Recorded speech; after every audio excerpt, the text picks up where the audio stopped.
Thank you very much. Welcome to our Daly City regular meeting for the City Council of Daly City on Monday, February 12th at 7 p.m. At this time, that's all. Let me say public participation. To submit written comments by the meeting, please email cityclerk@dalycity.org and include public comment in the subject line. All written comments received by 4 p.m. on the meeting day will be provided to the City Council prior to the meeting. Please note any emailed comments received after 4 on the meeting date are not guaranteed to be received by the City Council prior to the meeting. Comments are not read aloud into the record. 2, during the meeting, you may visit www.dalycity.org agendas/agendas to submit comments using the public comment form to address the City Council on a specific item or during the public comment period. And such comments are delivered to the City Council and City staff during the meeting and may be read into the record at the time they are received.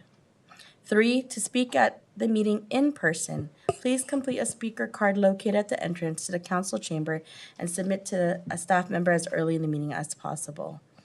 And let us all rise for the pledge of the flag.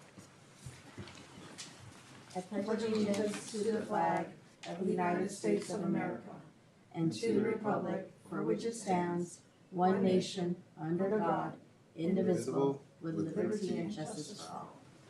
Thank you very much. City Clerk, may we have roll call, please? Ms. DiGiovanni. Present. Dr. Rod. Present. Mr. Sylvester. Glenn Sylvester, present. Ms. Manalo. Present. Thank you very much. Now moving on to our first presentation. I'd like to call up our age-friendly strategic plan representative, Alfredo Vergara Lobo. Please come up. Welcome. Good evening, members of the City Council, City Manager. I've had the pleasure of working with 2 wonderful groups of people in the Department of Recreation Services. And in that project, we worked on planning for some allocations, funding allocations from Measure Q that you may be familiar with. And what I'm going to do for the next 10 minutes is to tell you the story of how that went and how that worked and why it's important to keep it as an example of something that could be replicated in other areas, perhaps, because of the use of the technology that we used at that time. And what I have up there are just going to be several slides. There's also a report that we will make available to you that's basically the more detailed, piece. I don't think you have copies of that just yet, but Yeah, we don't will have be that. made available. So my name is Alfredo Vergara Lobo, and I work with public agencies and nonprofits and businesses in areas of planning, management, pretty much helping people get along and produce some good, positive, productive things for the people that they serve. In this particular case, we created 2 task forces. One to look at expenditures for the year of 2022 and one for 2023. What you're going to see, you see right now is basically what's the current org chart of the department. And the reason why I selected that is just to show that any org chart, any group of people, when organized in this way, can actually produce decisions and processes that are higher quality and longer lasting, because we're making use of emotional intelligence to make decisions. You probably know that emotional intelligence is something that's come up a lot more in the last 10 years. Higher ed institutions are devaluing IQ. Standardized testing is no longer the lay of the land, the law of the land, but emotional intelligence is what's beginning to be what's used in leadership decisions and in management decisions. So what we use with these 2 task forces is essentially that. The next slide is going to show just briefly what's called relationship systems intelligence. This is sort of the summary of some of the things that we used in these two task forces. So if you can make them a little bit bigger. For example, on the left-hand side, the blue one says each relationship system has its own unique identity or personality. That means that any group of people, this group of people assembled tonight, if we were to be here and the power goes out and we can't get out, pretty soon in the next 5 minutes, there's a new identity because of who's here. And then when you add people to a group, the identity changes. When you take people away, the identity changes. So these are just some of the principles that are used in this type of work. And then that one on the personality is very important because you'll see how they did in that particular piece. And then also in the relationship systems relying on roles, which is on the left-hand side there, that's just a new way of looking at how teams work and what teams can do when they work together. So if you go to the next slide, these are some of the ground rules. These ground rules are carefully selected. They're all over the internet and management practices, but I just thought I'd share with you that when folks came to these task forces, they knew what the objective was to help make some equitable funding decisions. But what they developed and were able to produce were the foundation were these ground rules. So, for example, one of my favorite ones on the top right-hand side, everyone's right partially. You know, that's a rule that when you look at, you say, well, yeah, I've seen that work in teams before, but how does it really work?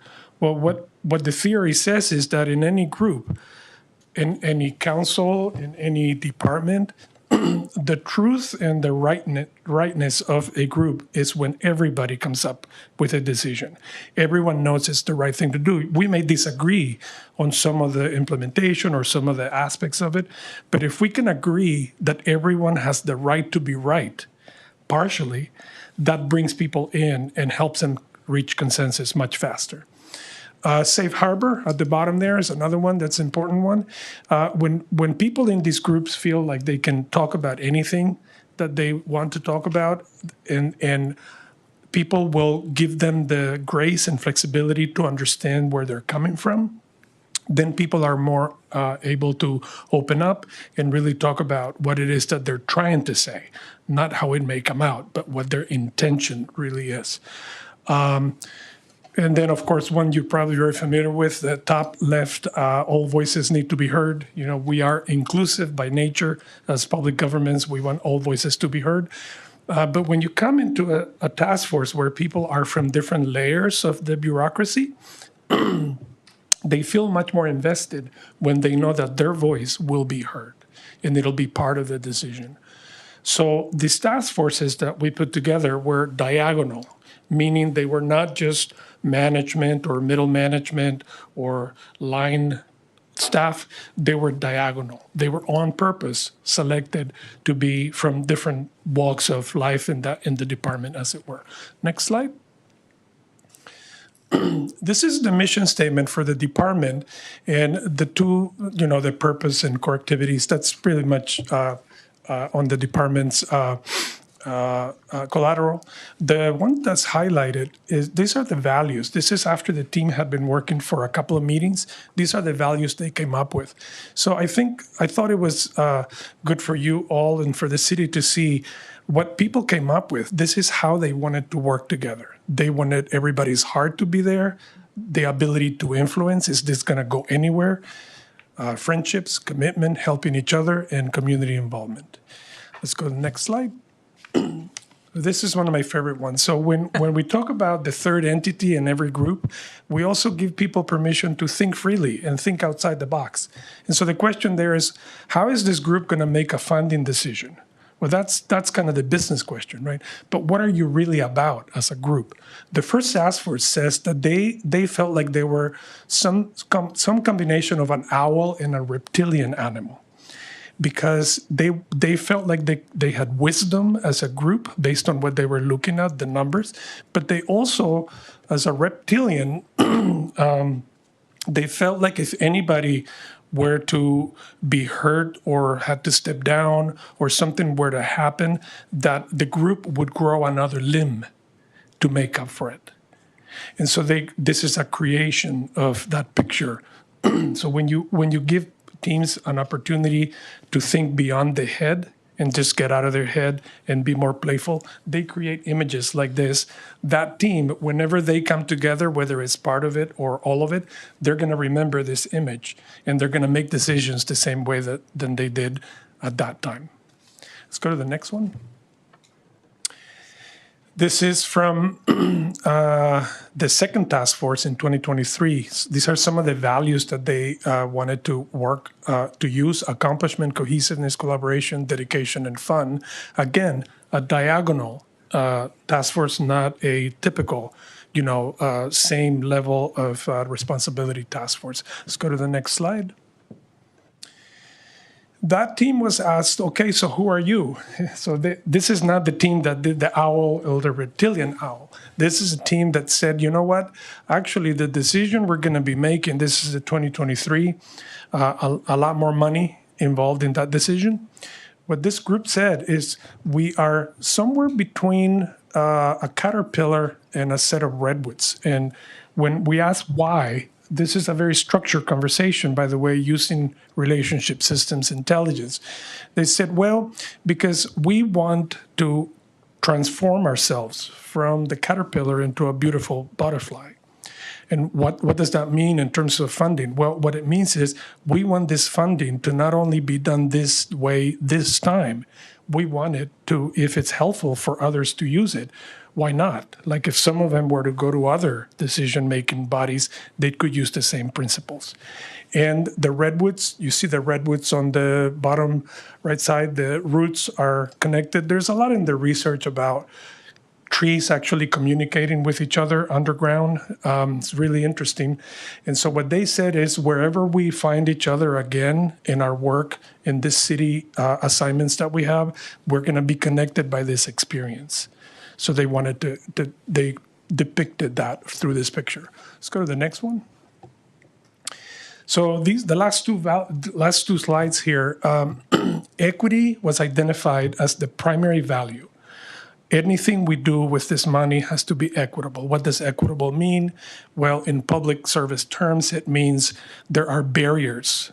All of our residents have different levels of barriers. We are here to lower those barriers accordingly so that everyone can have a chance to use our services. And so what you see highlighted are the things that they most really liked and came up with in terms of equity.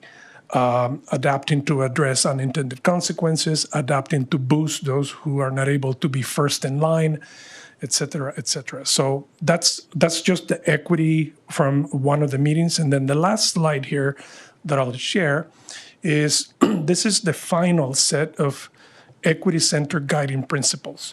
So for Measure Q in fiscal years 24-25 and 25-26, these are the guiding principles that this second task force came up with. And they said, when we implement and allocate money, in other words, it was more important for them to say how are we going to be with each other when we make those decisions than it is for them to say, this side will get this money, this other side will get this much money, which is the more business-like decision-making. This is actually how to work with each other. So we believe in and will invest in educating community of active adults and seniors on concepts and practices around equity, equality, and inclusion, as well as differences between them. They said that because we cannot assume that everyone understands equity at the same level in the resident pool. So offer at least some understanding and have some common understanding. On combating isolation, will minimize geographic and distance barriers to those who are most impacted by them. You can begin to see how funding will go there, right? In order to minimize geography, you'll have to spend some money. So that's a good guiding principle. Third one, investments will contribute to all facilities, feeling welcoming, familiar, and safe to our active adults and seniors, regardless of where they live. So that's that's how it's self-reported. People will self-report that way. Last one highlighted it. We believe in our seniors and active adults value in their own way the services we offer. We'll invest in resources and systems that help them better express how they value our services and how we can do better so that this can serve as great feedback loop for us and our community. So these are pretty much, this is what's being used right now to make the specific allocation decisions, and it all came from a process that takes into account not just how recreation services staff think in business meetings, but also how they feel about something. So they access their emotional intelligence and also the intuition. So those three levels are at play every time they do that. Thank you so much for your time, and I'm open to any questions or comments anybody might have. Thank you so much for your presentation regarding this. I think first and foremost, it's wonderful to hear the collective ideas and over the years how really those that are a part of this process, looking at the heart-centered, being able to support community. And do you see this continuing, the assessment, or is it going to, what's the next steps? Like, I saw that it's been over a course of time. Right. So the first task force made their decision, and that funding allocation has been completed. This task force has just finished this process. So I assume the next step is doing the actual allocations for it. And I don't know that there are any plans for any additional work on this except for those allocations. Okay, wonderful, thank you. So that's where the next step is, Right. deciding where the Where the money goes. allocations. Yeah. Yeah, Okay. pretty much. Well, wonderful. I think you've really provided amazing insights in regards to a lot of the analogies, visuals, and this is for our community, from our community. And so at this point, I just want to say thank you for all the work, the committee members' work for doing this. I'll open it to the floor to my colleagues. Vice Mayor? Alfredo, thank you for coming through and sharing your insights. I think when we do these type of task force grounding and foundation and creating a lens that encapsulates inclusion and people's identities, people's stories is very, very important, especially when we talk about funding. And I learned a lot in these first 10 minutes of the meeting, and I'm glad that they were able to work with you in terms of creating this framework that is very, very necessary, because a lot of times when we do this type of work, it's about like looking at the figures first and then boom, let's just allocate everything.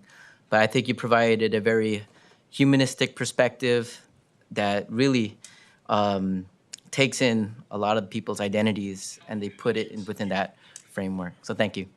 You're welcome. Thank you. Anyone else? Yes, please. Councilmember Mayor? Di Giovanni, go ahead. Thank you, Mayor. I want to say that I know that this is encapsulating this in a short period of time, but I do believe that you really touched on and honed on. Of course, you're working with wonderful people. You could see they were already there with their heart. So that part was probably a given in a lot of these. I saw the list, and because it's a reflection of who they are and why they serve, and especially in our recreations and for our seniors. And making those decisions when it comes to money, and then you're trying to balance both, but you want to do the best for everything. I think you're right. You have to really get down to and define certain things so that when you make that decision, it's not like, I just want that program. It's because the seniors want it, but you want to make sure that it's focused on, because our Measure Q funding is not endless, but it has to be appropriated properly because it was also for the voters, for our public safety and other areas. But the recreation, as you saw, probably in the background, how they did such a wonderful job right after it started. And I think for me, that's just taking it to the next step, because I think they already did such with Miss Denise and Jen and all them at the helm. They did a really excellent job, and we were during COVID, and they took their monies and they used it wisely and smart, and they were really good about that and trying to bring things back is not easy. And I think your timing being here is perfect timing. I think there's no coincidences, and really appreciate that you're working with them, because we're just still are getting, we haven't even recovered really from COVID financially. And we're in a deficit in the city, and I know they all want to be financially, but at the same time, we're here for services, and especially for our seniors, to make sure they stay healthy and ages 50 and up. And what do they gravitate to? Things have changed, and they know they're in touch on the ground, as you saw. I mean, they're really work hard. So thank you for being an addition, a delightful addition, and look forward to more of this. So, and they'll probably give us a copy, I'm sure, at some time. So thank you for being here. Welcome to Daly City. Thank you. And to the great recreation. Can't say enough about them, so, and to all the teams. Thank you. Thank you. Any other comments from my colleagues? Yeah. Councilmember Sylvester. Mr. Lobos, I want to reiterate our thanks for you coming in today. Being one of the original members of the age-friendly task force, I can see we had meetings, many meetings, and we came up with ideas. And when we come up with ideas, the question always arises, well, where are we going to get funding? And what you have done basically is to validate the funding needs. And in order to get funding, you always need a needs assessment, and that's what we didn't have. So I appreciate you showing up. Even though I'm not a psychologist, I did learn a couple of terms that you made mention tonight. The first one is emotional intelligence. Yep. I mean, I never heard of that before, and I went online to look, and I'll be sure to order some books. And you also mentioned relationship intelligence. Those are terms completely new to me. In the area of emotional intelligence, it says it's the ability to identify and manage one's own emotions and as well as others. And that communication is definitely, I think, is the impetus that's really going to propel this particular project on a quick pace. I'm unsure about Measure Q funding, but I'm definitely in support of it. And when we look at acquisitions and purchases for anything within this city, I also take into mind the idea of supplantation. In other words, something that the city should be providing, whereas why should we be providing it in other areas? But this is a project that definitely would not be supplantation. So it's an awareness aspect. I appreciate that, and I would definitely support it. I mean, I'm a senior myself, and it's for selfish reasons, but we have a lot of seniors here, and all the particular items that you made mention. And what I especially like is how to get to these centers, and we lack that. And we can build up these nice centers, but if you build it and no one comes, then what would you have? So I think it's better to have and not need than to need and not have. And if you don't ask, you don't get. So thank you for your presentation, Mr. Lobos. Very much Appreciate appreciated. it. Thank you very much. Thank you, Mr. Lobos, for your presentation. You know, what you have there around equity-centered guiding principles is definitely aligned.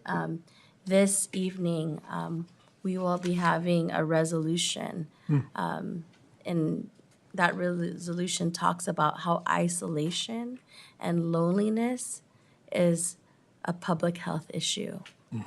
And so this is very aligned with the work that we've been hearing, and we also always want to make sure that no one feels alone and that we are a community together. That's what I've known from growing up in Daly City. Everyone's interconnected. Everyone's interconnected. And you know, Measure Q funding, it belongs to the people, and the people voted on it. So one of our allocations was very clear to support our older adult population. And seeing this come to fruition with all of the hard work everyone has done, from those that were originally on the task force. I currently sit on the task force right now. And when you talk about heart and commitment and what comes out of that room, it's really that dedication. So really, thank you for your work and being able to bring this to the forefront today. Thank you. Thank you very much. Thank you. Thank you very much. And that, at this time, we will be doing the Black History Month proclamation, and we'll have Leslie DeBridge come in. And I heard that unfortunately Opal can't make it, but we have such an amazing woman here whose family has had long history with our celebration. And so I'll read the proclamation. And so the proclamation for Black History Month 2024, whereas February is officially celebrated as Black History Month to honor the achievements of African Americans in general, as well as their ongoing role in the development of the United States and their contributions to the city of Daly City in particular. Whereas in 1926, historian and author Dr. Carter G. Woodson, who is known as the father of Black history studies, introduced Negro History Week to resist racism and to highlight the roles Blacks have played in the development of civilization. And whereas in 1992, the city of Daly City began honoring African Americans by observing Juneteenth, the oldest known celebration commemorating the ending of slavery in the United States, and over time, the Juneteenth commemoration grew into a celebration of Black History Month. And whereas African Americans residing in Daly City have contributed to the betterment of our community through their skills, volunteerism, strength, and vitality, civic pride, business ventures, artistic and music expressions, and art instruction by way of visual arts, recorded and live music, and other cultural evolution breakthroughs. And whereas this year, 2024, the national theme is Black Americans and the Arts, which spotlights the insurmountable palette of strengths from which Black artists have used art to preserve history and community memory and artistic and cultural movements such as the New Negro, Black Renaissance in the 1920s and 30s, Black arts movements, 1960s, and the hip hop movement birthed in 1973 in Bronx, New York. Whereas in honoring Black history, life, and culture in America, Daly City hosts its annual event this year with its theme being Kutsawi, meaning thrive on, while featuring history and artifacts by the Domini Hoskins Black History Pop-Up Museum, Black artists, music presentations from the Kalimba King, Carl Winters, art display by the Daly City art instructor Al Olson, and other event treats, including soulful Southern appetizers and community presentations. The community is invited to this free event, which will be held Saturday, February 24, from 11 a.m. to 1:30 p.m. at Daly City's Hall. So therefore, I, Jocelyn C. Manalo, Mayor, and the members of this City Council do here proclaim February 2024 as Black History Month in Daly City and encourage all citizens and residents to expand insight, celebrate, and support Black history and culture. I'd like to ask my colleague, Council Member Sylvester, to also join me.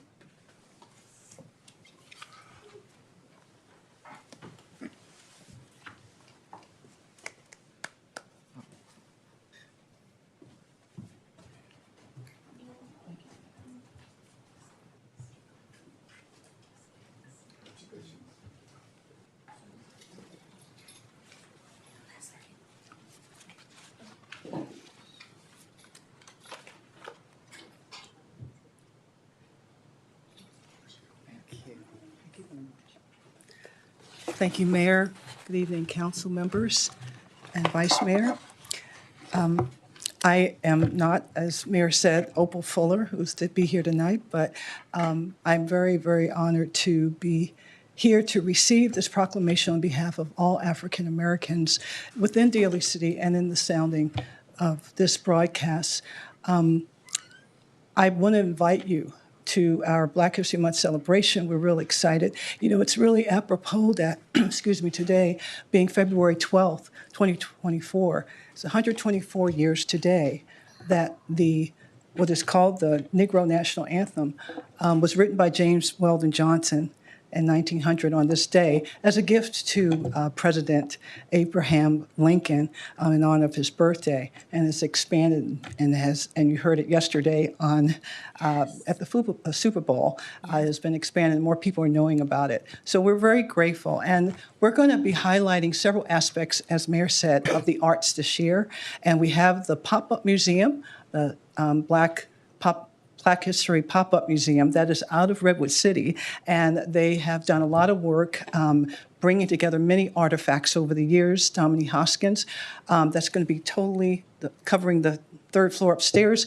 and down here we're going to have the Kalimba King, as well as a wonderful performance artist named Eric Ward, who is going to be singing songs from the different genres that you heard about, from the Black Renaissance and other eras. And we're going to be also having some hands-on. So this is a time for you to also engage in art. We want to encourage people to understand their personal giftings in art. Some of you may not know about, but you're going to be able to explore a little bit on that day. And that's what it's about. All races, all nationalities coming together, celebrating Black History Month in Daly City, and also being able to take what you've learned about African Americans and the art to begin to teach others. So it's about engagement, learning, educating, growing, and enjoying, indulging yourself. We're happy to have Kaiser Permanente that will be here with an engaging activity on the art of mindfulness. And we're also going to have spotlighting, speaking of Opal, who's going to be providing some amazing, soulful appetizers. And just to get your palate wet, it will include peach cobbler for dessert in terms of some of the things that are reflective of the culture from the South. So there's going to be a lot of fun. It's going to be a lot of time for family. So it's a good family event. All ages are welcome. It's free. We are posting on social media. My colleagues and I have been trying to get the word out. I'm very grateful for, as it said in the presentation before, it does take a village, and there are a lot of hands in this event. So thank you for the privilege and opportunity to receive the proclamation, not just for other African Americans, but also in memory of my mother. And I'm very grateful for her sharing the importance of this particular was a day, now a week, now a month, that we need to celebrate every year. So thank you again.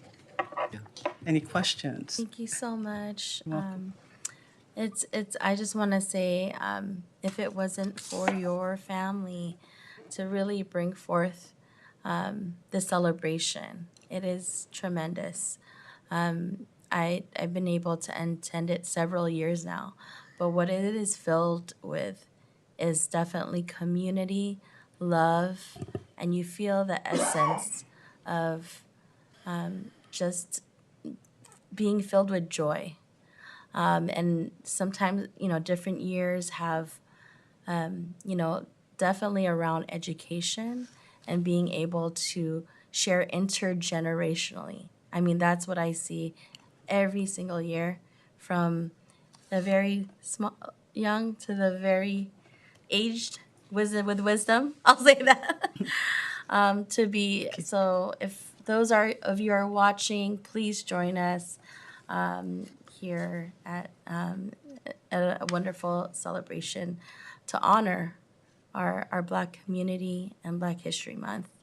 And so with that, I see Vice Mayor nodding, very much so, and I will now hand it over to him if you have any comments or questions. Again, thank you for you and what your family has contributed to Daly City. I don't think I'd be sitting on the dais if it wasn't for the brilliant Black minds that have shaped the way I understand my own identity through ethnic studies and through the work of, shouting out the Black Student Union and the Third World Liberation Front from San Francisco State. I wouldn't be where I'm at today if it wasn't for great philosophers, leaders, writers. And I do want to share a quote by a brilliant black philosopher, James Baldwin. He said, "The role of the artist is exactly the same as the role of the lover. If I love you, I have to make you conscious of the things you don't see." And I think those are the things that poetically move my soul and move me in terms of the work that I do here outside of Daly City and the work that I do in the community. It's always grounded in the works of these leaders like James Baldwin. So thank you. And Black history is American history. So thank you. Thank you. Thank you, Vice Mayor. Councilmember Yeah, DiGiovanni. thank you, Mayor. Well, Miss Leslie, your mom be so proud of you. We're going to continue this forever because every year you come up with these great creative, and then I'm so happy that the museum that you're bringing got funded for the very first time in this county. I mean, that is ecstatic from a state level. So having it here in Daly City is pretty exciting, and not just for you, Miss Opal. And I found out that, remember B. Jackson? Remember her? That she knew your mom pretty well.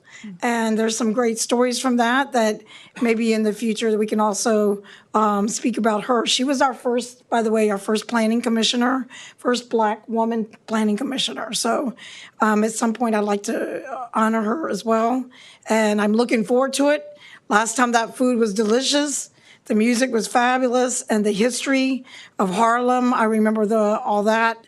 And there's so much more to it that even one day is not enough. So this is just a beginning to me, and I think that I have to say that those are the things that we all need to be together on. And having parents that marched with MLK Jr. and stood for that, and you get declined at the hotels, and every time it's perseverance, and the strength that comes with it, and being, never stopping and moving forward, and being innovative in the fabric of what we are today. So we're blessed to have you as our Daly City, and the amazing to have the events here at City Hall. I know that you've been planning this long time ago, several months ago, with the setup and everything. That the way you had everything set up was in our City Hall, and I like that you yourself helped create that. And I know you say that you don't do it alone because you like to be humble, but I know you have a great influence on it. So thank you, and looking forward to it. To everybody out there, we really need to push this to let people know and educate others. So I think that's a big part of it. So thank you very much for being here, and to Opal, and I know you have great support at the recreation. So, and just know myself and others. So blessings, and to your mom, who we always love. Your mom was wonderful. Thank you. Thank you. Councilmember Sylvester. Leslie, you've heard the accolades this evening, and I want to echo all of them. You were here before I got here, and I've always appreciated the zeal that you've always had to always want to do good, to make our city looks good, and that's what has impressed me all the time. You could be on the back and we don't see you, but we definitely hear of your ideas, and when they come up, and with the support that you get from your bosses and et cetera, I'm just happy that you're able to express yourself. I recall when I first met you and I looked up things about you, and I won't forget that you're a health and wellness coach, into which you impart your skills for all of our constituents within Daly City to keep them healthy and fit. And that's something I don't forget. And at the same time, a remembering of our culture, which Black History Month brings about. Sometimes folks go through life and they forget. And we'll bring up a little sports analogy. I went over to my son's house yesterday for the game, and he says, "What you bringing, Dad?" I says, "Well, I'm going to do a barbecue brisket. I'm going to do some collard greens." And he said, "Ooh, I said, I'm gonna do some black eyed peas. He said, ooh.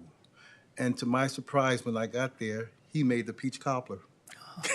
So, I mean, and it's not that this happens every day, but you have to recognize the importance of the culture, recognize the importance of other cultures, and if we all would do that, this world would be a much better place. So thank you for being a part of the staff. Thank you for everything that you do. And thank you to our administrators within the cities who allow you to breathe and be a part. It's definitely apparent. So thank you very much. Thank you. Thank you.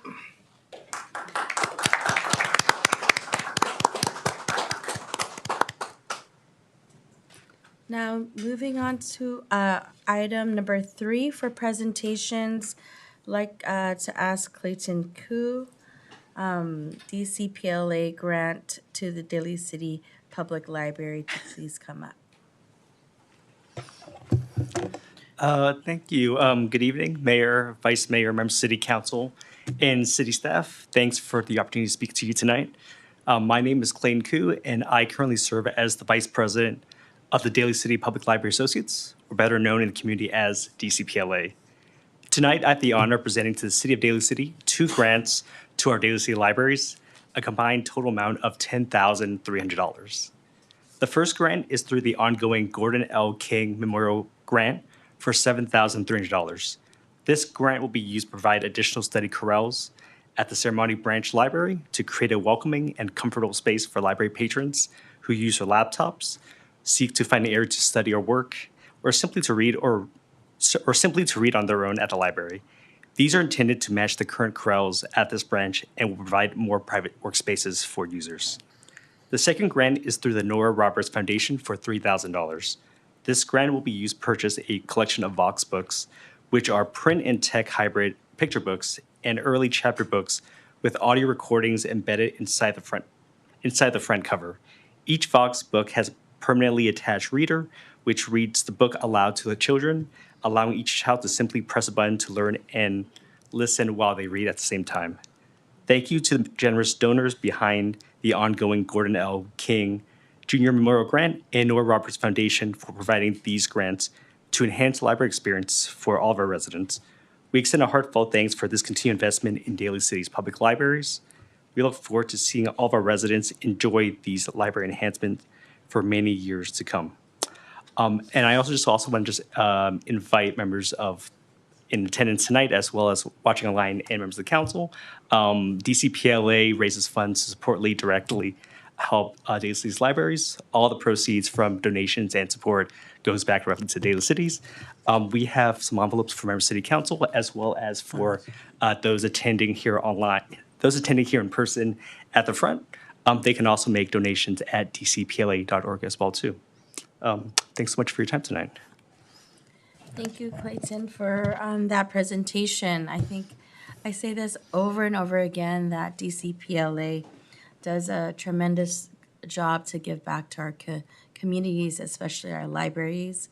And it's amazing that it continues to give. And so I want to honor all of the board of directors and everyone that continuously supports our Daly City libraries.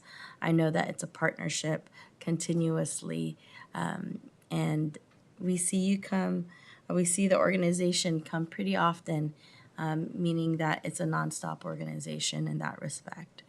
From providing the opportunity for technical devices, laptops, or whatnot, to just enhancing spaces within our community in specific libraries. And so thank you, DCPLA, for the continued work and the continued effort to donate funds to our libraries, and with that partnership. And so, Vice Mayor? What's up, Clayton? How are you? Well, man, doing well. I just want to say thank you again for coming through, Victoria, Chella. A lot of times when we try to prepare our students in this city, sometimes we need like the extra resources, and that's what Daly City Public Library Associates does for our community. From the bottom of my heart, thank you again. Thank you, Vice Mayor. Councilmember DiGiovanni? Thank you, Mayor. Well, Mr. Koo and Miss Victoria and your whole board, you're very proactive. You know what we need, and you never give up. I don't even know what the total is now. I mean, you're always here giving and announcing this and announcing that with the books and access for the seniors and the youth, and it's again, our libraries, they're so precious, and they came in handy even during the storms, where we opened up for refuge for everyone to come. And so we have to keep them going, and this is one of the many ways. And I want to encourage everyone to join. Everybody knows that I always advocate for that. I'm proud to be a member of our Daly City Libraries. It doesn't cost that much, but if you can give a little extra, I would advocate for our colleagues and everyone here and everyone listening. It's an investment. It's an investment that we really need, and our libraries are innovative, and they keep up on everything. They're actually teaching skills to our seniors, and that's been a big hit, even at our Bayshore. And maybe someday we can extend the Saturday hours at the Ceremony branch. That's a dream, that maybe the Measure Q funding, speaking of which, I hear that a lot from many folks out in the area. So we don't know, but please be a member, because it's proud to be a member of our Daly City Public Libraries, and we got to keep on going. And thank you, Victoria. Always reminds me of when I have to renew in a nice, polite manner, I want to say, because I know they have to send it out, trying to send it out to us as a reminder. But thank you for being here, and thank you so much. Please tell the board, thank you. I'm humble and grateful. Councilmember Sylvester? Thank you, Mayor. Mr. Koo, it's a pleasure to see you. You know, I don't think in all the time I've known you, you've never had a frown. You're always smiling. And now when you're giving money away, you're still smiling. But what I want to say is, you've heard it. Thank you so much. Thank you for everything DCLPA does. DCPLA. Daly City DCPLA, Daly City Public Libraries. Thank you for what you all continue to do, and it's a good thing. So thank you again so much. Cool. Thank you so much. Thank you so much. I know we'll be doing the actual acceptance at a later part of our agenda. Cool. Thank So you. thank you so much for that presentation. Cool. Thank you. Now moving on to the approval of the minutes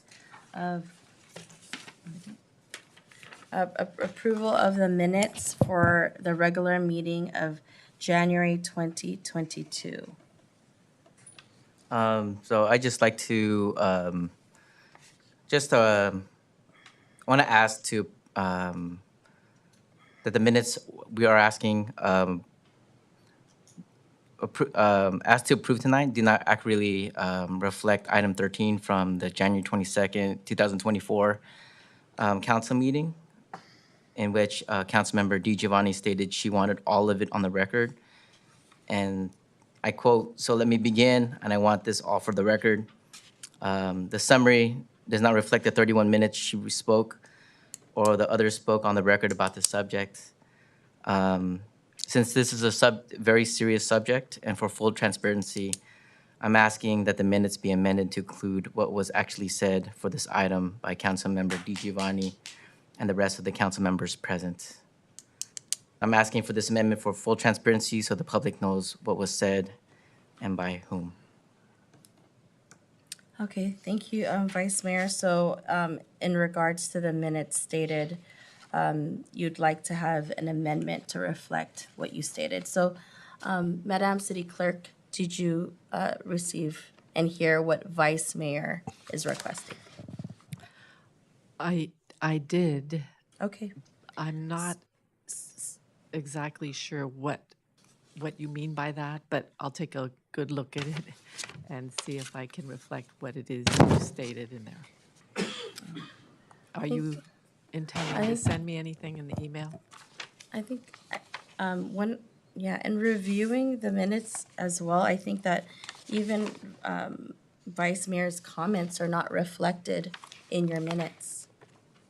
And I think Vice Mayor actually spoke, and so that is not actually also on the minutes. So I think maybe your office can look at the video clearly. And so with that, I think there's an amendment to the minutes for accuracy in regards to the minutes, or exactly what Vice Mayor is asking and specific to item number 13. I think for transparency for the public, transparency for the community, transparency for all of those, I think it's important to reflect accurate minutes as well. Through the chair. Councilmember Thank you. Giovanni? I just want to make sure, point of clarification, Ron, was about, it was item 13, when I said about that I wanted everything on the record. Then, of course, obviously, I want it on the record. I do agree with you. I just wanted a point of clarification. And you should have yours, whatever you would like to say, too. So, in fairness, because I know I wanted all mine on the record as well, and I did say that in the beginning. And then, so, So I think, Madam City Clerk, you have it very clear. Councilmember Di Giovanni did mention she wanted all of her statement on the record. yes, that's correct. And as I looked at the minutes, there was nothing of Vice Mayor Das Magwal in your minutes. Just to be clear from the city clerk, my point of view, these minutes are not meant to be a transcription of what goes on, so we try to do the best to get as much as we can. From my point of view, we have the video of this that is permanently up there, and the last time I looked, there were about 700 people that saw it. So I will take a look at this, but from my point of view, it's meant to be more action minutes, and it's always been less transcription. So I'll take a look at it and see what else we can put in to reflect that. But the action does show what your vote was. And if you actually look at some of the previous ones, for the most part, usually the minutes reflect what members of the public state, and not often or very often what members of the council state. And that's because since we have such great tapes compared to, say, 30 years ago, to be able to look at things live, we haven't had the need for that. So that's where we're coming from. So there is no intention to censor any of this, only to make sure that the action is accurately reflected. Yes, I think, thank you very much for the work that you do. I think it's very clear. We heard from Vice Mayor Das Magwal. We heard from Council Member Di Giovanni. Kindly, update the minutes accordingly. Madam Mayor? And with that, Madam Mayor, just for point of clarification, just so far as we move forward. So if someone says, like I said, I wanted everything on the record, is that something we should do going forward? Because I think that if you say you want something on the record, then it goes on the record verbatim. Generally, it's not verbatim. It is, how do I state this? We take what you say and fit it into the way that we're able to best make it so that it's concise and people understand what you say. So even what I'm saying here might only have a short sentence that says, Annette stated what she does in the office, or a city clerk stated what she does in the office with regards to the minutes. It wouldn't reflect exactly what I would be saying. I have a question in it, sorry. Madam Mayor. Sure. go ahead, Vice Mayor. Go ahead.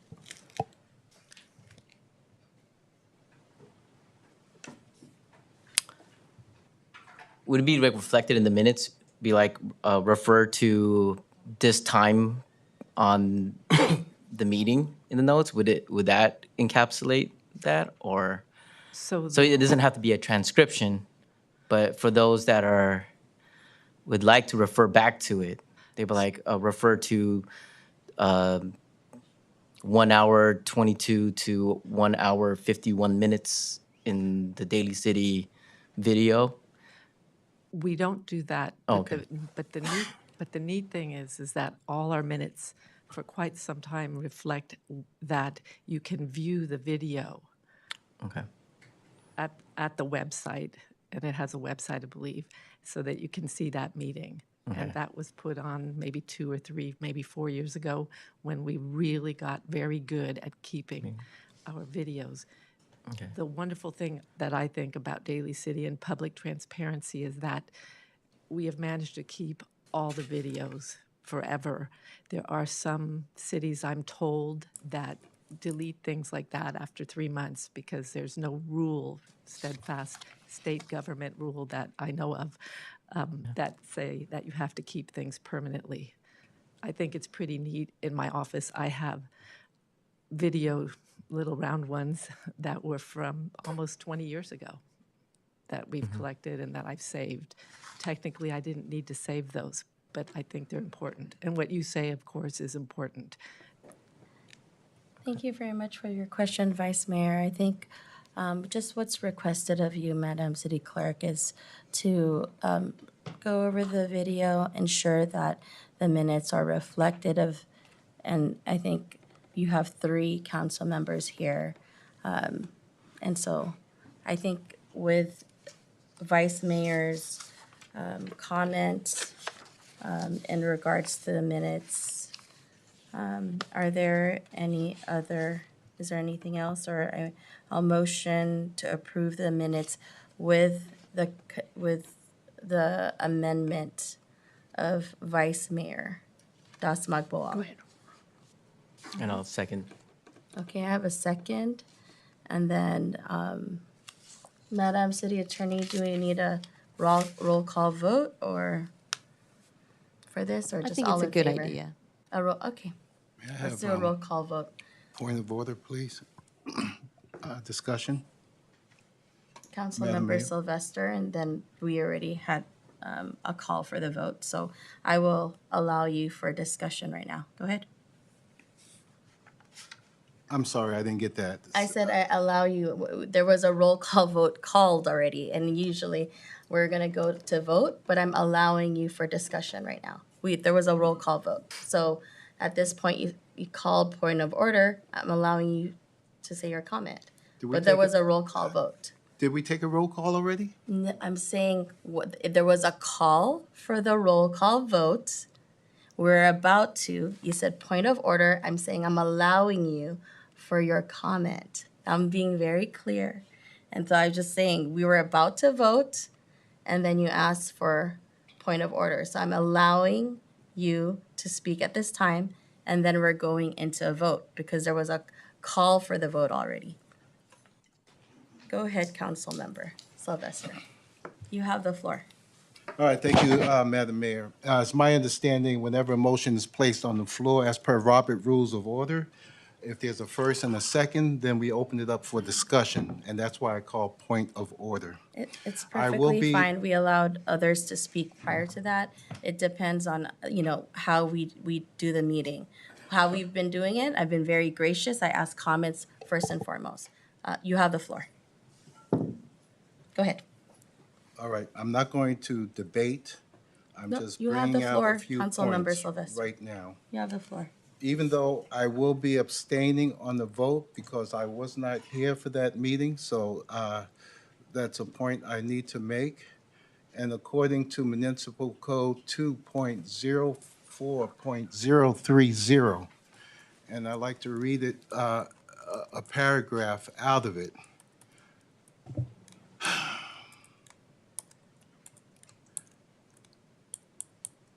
Upon the vote of the City Council, and shall not be required to record any remarks of the members of the city council or any other person, except at a special request of a member of the city council.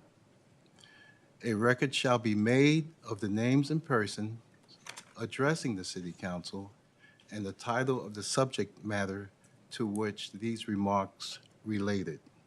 So my interpretation of that is that I appreciate all the work that the city clerk does to record the minutes, but yet, on the other hand, I believe the vice mayor may have a point if his comments were maybe inadvertently left out. So in that regard, I believe the vice mayor has a point, but not to record verbatim everything that was said. And that's my interpretation of the municipal police code. Thank you. Thank you very much. At this point, roll call vote, please. Ms. DiGiovanni? Aye. Dr. Rod? Aye. Mr. Sylvester? Abstain. Ms. Manalo? Aye. Thank you very much. Now moving on to item, actually, we are at, I believe, public comment this time. So I have 2 speaker cards on general public comment. Is it approval? Okay, thank you. Actually, motion to approve agenda? Motion to approve? Do I have a second? Second? All in favor, say aye. Aye. Thank you very much. Now moving on to public comment. May I please have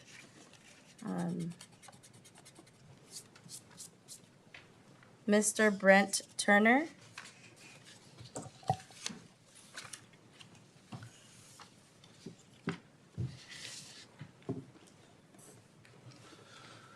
Good evening, City Council members and City Manager and Annette. Thank you for being transparent with your process and for the work you do. I just wanted to mention regarding my comments last meeting where it was mentioned that I had been in conversation with an activist and I encouraged him to disassociate from Council Member DiGiovanni. I wanted that plainly stated. I believe I haven't been privy to the most recent iteration, but I believe, based on my conversation with the clerk today, that it is now properly stated, and I was summarized properly in saying that I encouraged the activist to disassociate.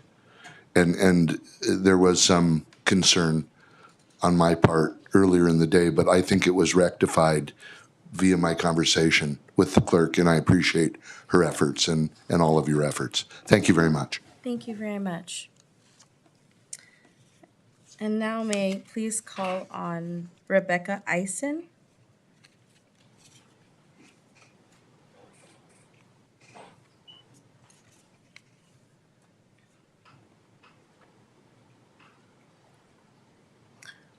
Good evening, Mayor Manalo, Vice Mayor Dr. Rod Dausmagwal, and City Council members. I'm addressing this to you, Pam DiGiovanni. What you did to me is egregious. When you needed money, I lent you the money for your iPad. When I asked for my hard-earned money, you threw it like this at the office counter. And then also in the window of my car. And and you did it twice. You did a ball out of the money and threw it. And another thing, when you were running, I really helped you because I ran and I know it's expensive and difficult. And when I brought you to this person to give donation, and it was a big amount. Not all Filipinos can give that much. And when I asked you to thank him, you said no. So there was time I was thinking, oh, are you thinking so lowly of us Filipinos that you treat us like that? We helped you. I helped you, and you know that. You know that. And why I'm here is because I'm upset. You said it's a lie. And you know that even though there are times I have to be home because my husband is sick, but I would be with you. That's why it hurt me when you said it's a lie. There is no, there's no such thing as professional witch hunt. I am here. I am not reducted. And all I'm requesting from you is to apologize and have your accountability. That's all. So that you will have the respect back from even from me. Because I really, really liked you then. I'm thinking maybe there's still room for me to like you again. If you at least do apologize to the others that you had hurt. Thank you. Thank you. And now calling up Cheryl Qatar.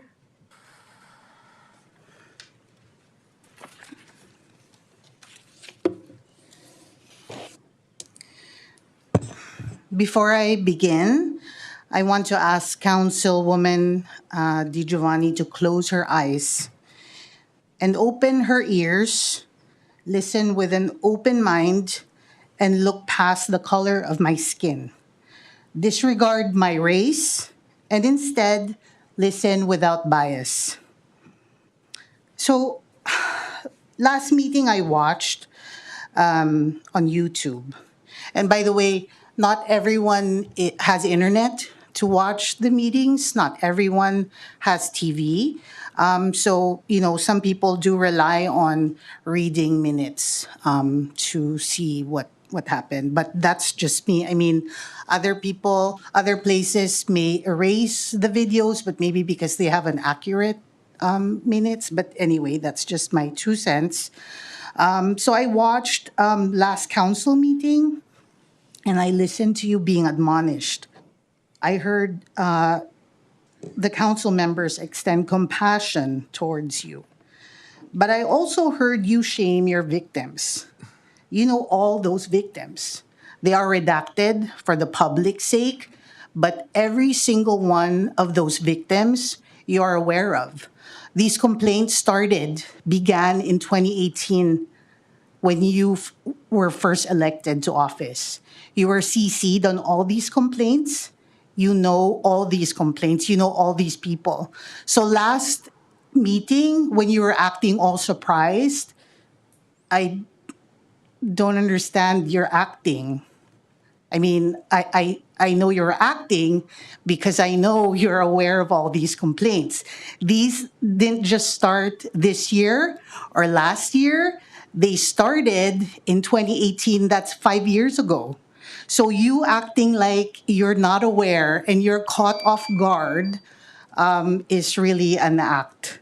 So if you think that just because you're up there, you sit up there and you are free or you're not to be made accountable for using taxpayers' dollars, using government vehicle assets for your personal use, for shopping, for dancing in South San Francisco, another city, you are mistaken because that time you had this vehicle owned by the city for over 2 years and you were using gasoline paid for by taxpayers' dollars during a time when gasoline was like the highest, right? Like for your shopping and for dancing. So if you think there's nothing wrong with that, you are mistaken.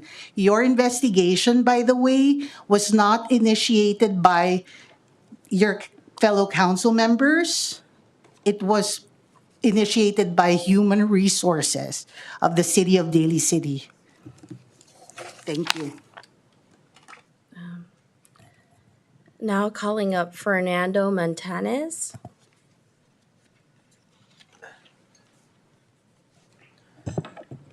Good evening, Mayor, Vice Mayor, Council, and staff.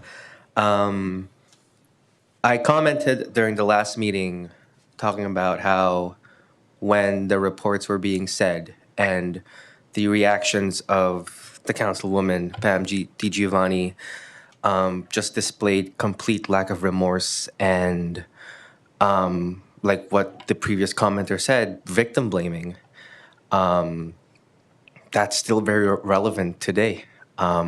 We've waited ever since that admonishment was voted for and approved, and we've been waiting for a simple apology. That's really all is all about, is a simple apology. Acknowledge the mistakes you've made, apologize for them, and just do better. And my question to Ms. Giovanni is, are you above apologies? Is that what you're displaying? Because that's what we're getting. That's how we're interpreting your words, your actions, or your inaction on this matter, because the vote passed. A simple apology is all we ask. And frankly, I think that's a slap on the wrist. I feel like more has to be done because so many people have been affected, including a Filipino elder who has worked for the city, for her community for decades. And someone who grew up in a household where we value elders, where we respect elders. That's a slap on my face, on my community's face. So I'm no longer disappointed, I'm angered, because if that was my grandmother, your sorry will be worthless. I yield back.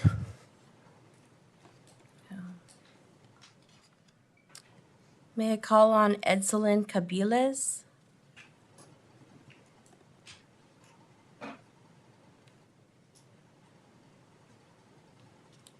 Hi, good evening, everyone, Mayor, Vice Mayor, councils. It's my first time speaking in front of you. I usually watch only through YouTube, but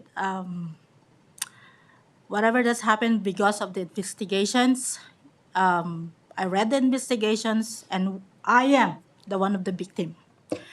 I know you from the Facebook back on 2019, and from that day forward on, you already talk about shits a lot of people. You told them that they are corrupt, Mr. Sylvester using money from COVID. I help you because they put you. They always leave you alone without taking pictures or giving you assignments for the COVID, which is me and my uncle help you to be stand and help us donate the PPE by the COVID. And the time that I was harassed that day, the event that you called the Daly City Police just to kick us out in Daly City event. That's not right. That's not right. We are a human being. I work in healthcare. We help people. I work at Seton Hospital, and I know the feeling that being not being helped, or I know the feeling that being ignored. But you, I don't see you. I don't see any heart. You don't have any heart at all. You're a user. I'm angry because I've been holding back, and I'm not supposed to be here. But when I watched the video last month with the meeting, and it caused me a lot of anger. As much as possible, I want you to resign. You don't belong to that seat. And you called us a racist. You are the racist. And I demand you to pay the investigations with this happening. You paid all the taxes with all the cars and gas that you used for how many years? 2 years. And a simple apology, you can even do it. Where's your pride? What, your ego? What happened to your ego? Look at me into my eye right now. You can even keep blinking because of what? All lies that you told me. From the beginning, I thought you're nice people. You are very nice. But no, you forget that I am Filipina and I pay taxes. And you keep pointing each finger with all those people sitting down besides you that they are corrupt. From the beginning, I help you because I know that you have a good heart, but no. But no, you just use me or use my friend Cheryl from the beginning that we thought you are like superior for yourself. What's your apology? Nothing. Why can't you just resign? You don't belong there. You don't belong there at all. Because you're the racist, not us. We've been helping you for how many years from the pandemic? I put you in the center so you can be in the front of the newspaper. Because what? You've been left alone by what? Mayor Jocelyn, Vice Mayor, council members? Even a simple donation for food, you told them that it was corrupt. I have that everything in my record. A simple help, you cannot even a little bit simple help. You want something back. For what? Because of your own benefits. I demand myself, because I am a taxpayer. I want you to pay all the investigation that they did and pay the gas that you owe, and you have to pay everything. Shame on you, because you know why? You're useless. You're useless. I'm sorry my words. I'm sorry because I'm really, really angry right now. But you don't deserve my respect. I used to call you a friend, but no. You're a two-faces backstabber. That's you. And a user. After that, what you've done, do you think I trusted you? No. We gave you a free ride, free meal. What else? We even pick you up your what? Your boyfriend to Antioch just for you? That's how you are. You are a user. That's what is your personality is. If you don't get anything back, you're just saying all those bad words, backstabbing people around you. Each every one of those sitting down there, even for Mayor, Council Member Raven Ventura. Sorry, he's not here. Each one of the mayor that was sitting down back in 2019, even Mr. Silvestre, that I don't even know him. I don't even watch Daily City News before. When I met you, that's what they start. I tried to help you because you're always like self-pity, like, oh, I'm being alone. Oh, they don't include me with all the plans. That's what happened. And I've been harassed on my work, I'm on my duty by police because you called us. And you know what? In the medical field, we called it HIPAA, that we don't give any numbers or anything. But you did that. That's my privacy. Go off. That's my privacy. 4 minutes, Not 19 yours. seconds. Yielded his time, is it? How did the police know that police officer Hartman knows my number? Fernando Calling yielded me, his time. in the middle of the night, texting me, harassing me because of you, while I'm on duty holding patient's life. You tell me. This is all your cause, not us. Because you are self-pity, you feel sorry to yourself, you're being shameful. You don't know how to accept that defeat. Ms. Cabiles, Thank you. thank you so much. I think that Fernando yielded his time to you, so thank you so much. I wanted to know, was that the total, because Mr. Montanez yielded his time. So I think that was, yeah. Thank you very much. Are there any other public comment? I turned in a slip a long time ago. It was one of the first ones. Let's see. You did. Paul Patterson. Okay. Mr. Pedersen, please come up. Nice to see you. Thank you. Good evening, everyone. I think, oh, general public comment. It was I'm- right over here, sir, sorry. Thank you. I'm here tonight to try to make a point that Pacific Gas and Electric Company is failing Daly City. I've been living on the 1400 block of South Mayfair, my family and I, for over 39 years. And in the last 5 years, we've had more frequent power outages and for longer periods of time than the previous 34 years, even when there are no storms or wind events at all. The recent storm that we got knocked out our power for 32 and a half hours, a new record for our neighborhood. One of last year's storms knocked out our power for around 20 years. That was the previous record since I've lived there. In the past, we've had stronger storms, much worse than the recent one, wind gusts up to 98 miles an hour, and a long power outage would be 5 to 7 hours. The shopping center down the street from me had no power for 3 days. A very bad loss. That's the Ranch 99, O'Reilly's, Kentucky Fried Chicken, and all the restaurants there. I think it's called Skyline Plaza. They had no power for 3 days. A very bad loss of business for them. Also, lost sales tax revenue for Daly City. A lot of areas in Daly City had no power in this last storm for way too long, even more time than my power was out in my neighborhood. Have any of you noticed the abundance of excessive ads on the local television stations for PG&E TV commercials the past 2 months explaining how they're improving the power grid, providing us with reliable power, and in the same time, my PG&E bills are more than double what they used to be just 3 years ago. And PG&E has requested another increase this coming spring. In the past 5 years, there has been a definite deterioration of PG&E equipment and power grid infrastructure in Daly City. This also includes our streetlights that have been out sometimes for weeks in multiple neighborhoods at the same time.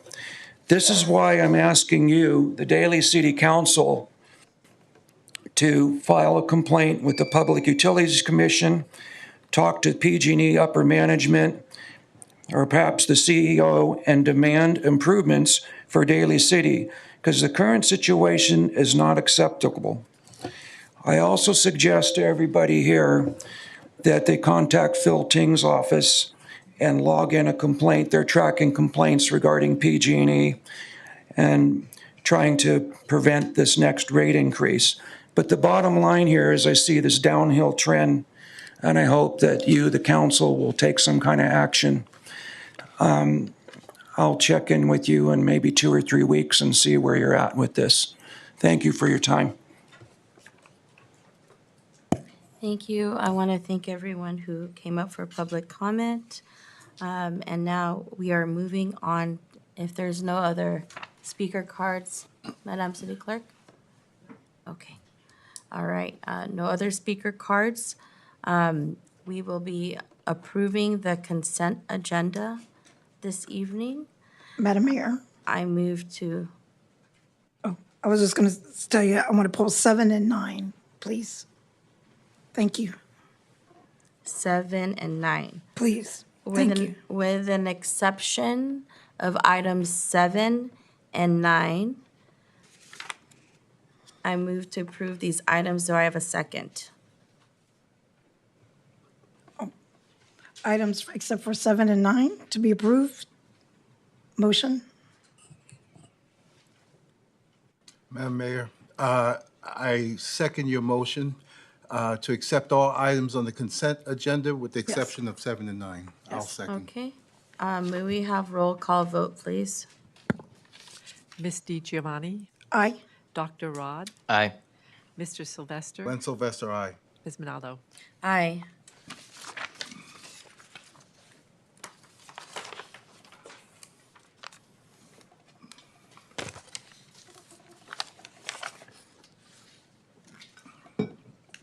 So item number 7 accept and appropriate fiscal year 2024 mid-year operating budget adjustments. Hello, Director Tim Nevin, how are you?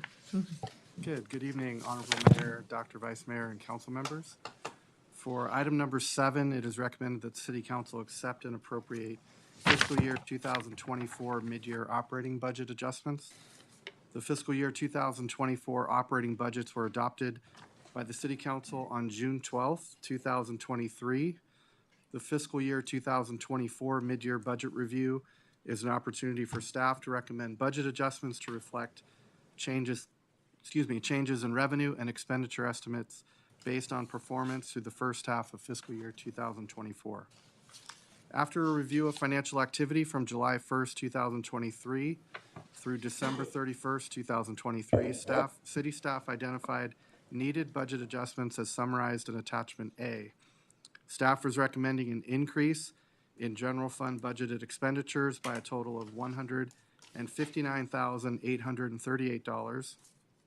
Proposed adjustments to general fund budgeted revenues equate to an increase of $1,594,284, mainly in taxes.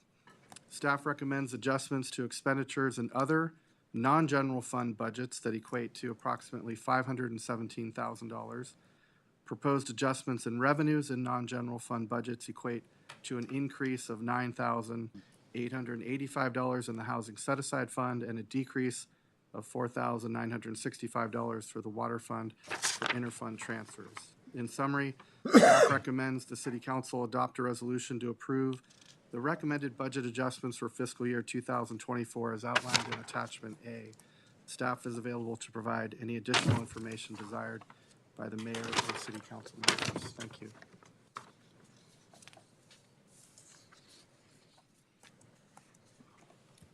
Through the Are mayor. there any questions or comments? Through the mayor, please.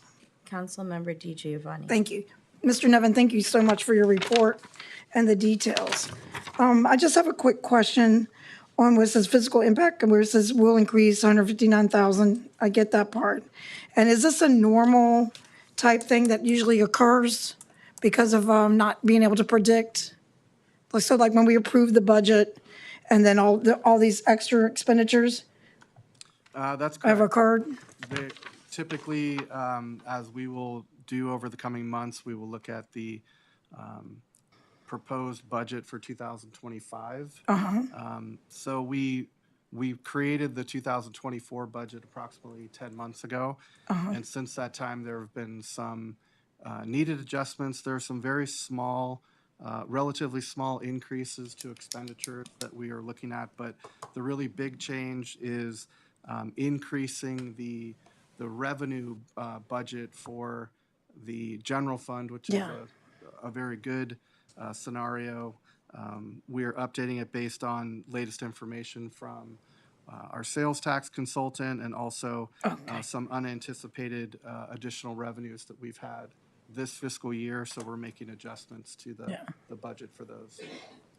Yeah, okay, so I pretty well understand that. So when we have the breakdown on the back, when I see the Information Services Fund, PBX, Water Fund, and then the General Fund under here, Services and Supplies, is there any more of a breakdown when it says Services of Supplies that you could, probably not tonight, or you could probably send us, or Yes. or is that just average things that need to be done? Were there, those are, there some fairly, you mentioned average items that need to be adjusted. For example, in the PBX telephone system, $20,000, it's replacement of phones that are no longer supported that we need to add to the budget, relatively small amount. Some additional cost in, you mentioned Fund 55 for anticipated cost for a new system that we're going to use citywide. And that will be coming to the council in the next month or so to approve, maybe in the next 2 months to approve a new system. Those are just some of the items that we're Yeah. looking to adjust. So pretty much just so the public is aware that things in flux sometimes, so that when we don't always know 100% sure, correct, like exactly, so that we just have to adjust it at periodic times. That's true. We typically do it once per fiscal year, Okay, thank you very much. after at least half the fiscal year has been completed. Thank you very much. Thank you, Mayor. Thank you, Mr. Nevin. Appreciate it. Thank you. Any other comments? Councilmember Sylvester. Mr. Nevin, thank you so much for your report. As I'm reading this, I'm kind of impressed, by the way, that you've managed to try to keep us up to date on the budget. So if I'm reading this correctly, we will have expected revenue increase of $1.3 million. Is that 1.334 point? Comma $343. Is that correct? That's correct. And I see an interfund transfer of $259,941. That's additional revenue. Is that correct? Correct. So in total, we're looking at 1.594284, $1.5 million, $94. Is that correct? That is correct. Wow. But on the other hand, when we get money in, we also have to account for expenditures, which I think you've done a good job of doing that as well, and providing that expenditure is going to be approximately $517,000 minimum, Correct. plus $159,838. For the general fund, correct. So a total of that is going to be less than $700,000. Correct. So basically, we have a plus due to your, I know this is just a forecast, and if you had a crystal ball, we all be rich. So we basically have a plus of approximately 700,000. 154 take away. Yes, yes, considering all funds together, Right. correct. For general fund alone, it's a net of a positive $1.43 million. Got it. Thank you, Mr. Nevin. That's all I have. So are there no other comments? Vice Mayor, do you have any comments? No comments. No comments. Thank you very much. And with that, thank you, Director Nevin, for all your hard work on this and ensuring that our finances and our budget are according to the needs that we've allocated, and also just keeping us apprised. At that point, I move to accept an appropriate fiscal year 2024 mid-year operating budget adjustments. May I have a second? Second. I have a second from Vice Mayor. Roll call vote, please. Ms. DiGiovanni? Aye. Dr. Rod? Aye. Mr. Sylvester? Glenn Sylvester, aye. Ms. Manalo? Aye. Thank you very much. Thank you, Mr. Nevin. Thank you. Moving on to reallocation of PLHA funds to Midway Village.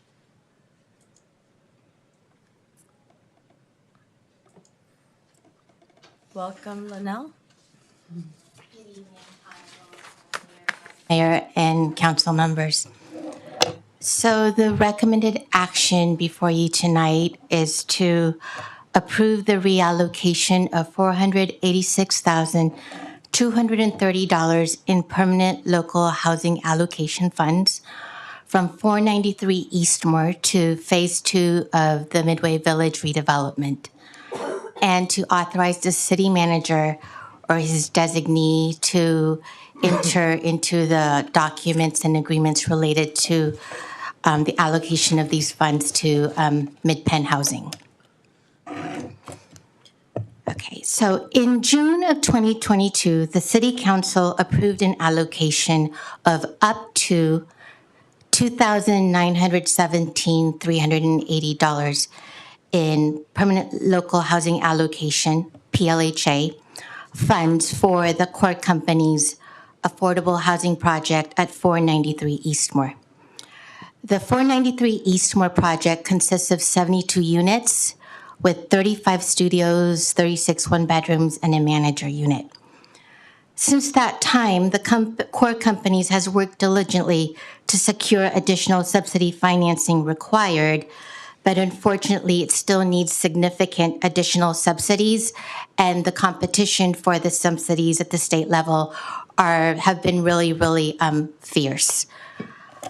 In spring of 2023, Mid-Penn Housing approached the city with the request for subsidy financing to assist in the redevelopment of Midway Village. This project was approved by the council in 2020 and results in increasing the density of a 150-unit former public housing project to 555 units of affordable housing. Both projects, 493 and Midway Village Phase 2, would be affordable to households at up to 60% of the area median income. So the reallocation of these funds for 493 to Midway Village accomplishes two things. One, it allows us to meet the expenditure deadline of April 30, 2024. And two, it allows the application of funding for Midway Village to be more competitive if it has Daly City money into the project. The monies that we're proposing to allocate from 493 Eastmore to Midway Village, we could fill that back with future housing trust funds as well as future PLHA funds. So in the end, there's no net shortfall to the 493 Eastmore project. The firm of Divine and Gong, an affordable housing financial consulting firm, was retained to prepare an underwriting analysis for the proposed funding. And that analysis concluded that when all funding sources are confirmed, the Midway Village project appears to be financially viable. And I think I forgot to mention, so phase 2 of the Midway Village project consists of 113 affordable units, up to 60% AMI. Let's see, it'll consist of 24 studios, 25 one-bedroom units, 32 bedroom units, and 4 four-bedroom units. And I'm here to answer any other questions you may have. Thank you, Linnell, for your presentation. Are there any questions for my colleagues? Yep, Madam Mayor? Councilmember First of all, Di Giovanni. Thank you, Madam Mayor. First, Ms. Linnell, thank you so much. And I understand that, like you said, there's a lot of competition. So in essence, after reading it, we would lose the money if we didn't go ahead and allocate the money. Oh, so the 486,230 that we're proposing to reallocate was year one of the PLHA funds. Okay. And yeah, we had to meet an expenditure deadline. Thank you, because I know that you're doing the best you can with everything's changing at the state as well. So that's all I want to know is make sure, so that if the money goes over to the phase 2, and then they have to spend it in a certain amount of time, or? They would spend it, but we've looked into that, and they would be able to expend it within the deadline. Okay, thank you. Thank you for your hard work. I appreciate it. Thank you, Mayor. Thank you, Mayor. Thank you very much. Councilmember Sylvester. All right, thank you. In reading your staff report, I see that we're basically lending them the money Yes. at 1%. That was the requirement of the PLHA funding. It's not a grant. It has to be a loan. All right, I guess you're one step ahead of me because I was just wondering if by law, can we charge them more? But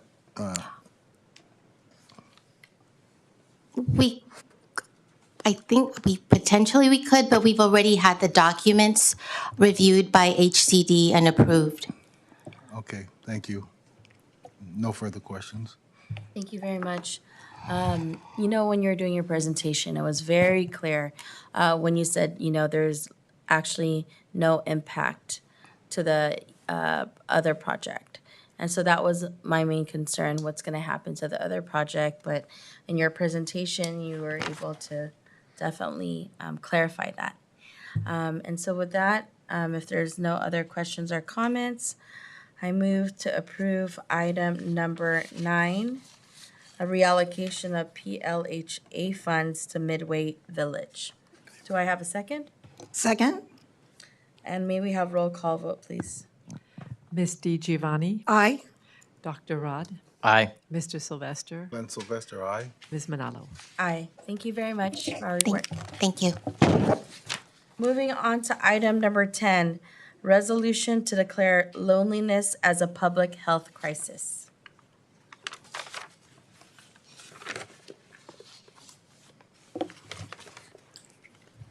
Good evening, Mayor, Vice Mayor, and council members. This evening, the City Council may consider becoming one of the first cities in the nation to adopt a resolution declaring loneliness a public health crisis.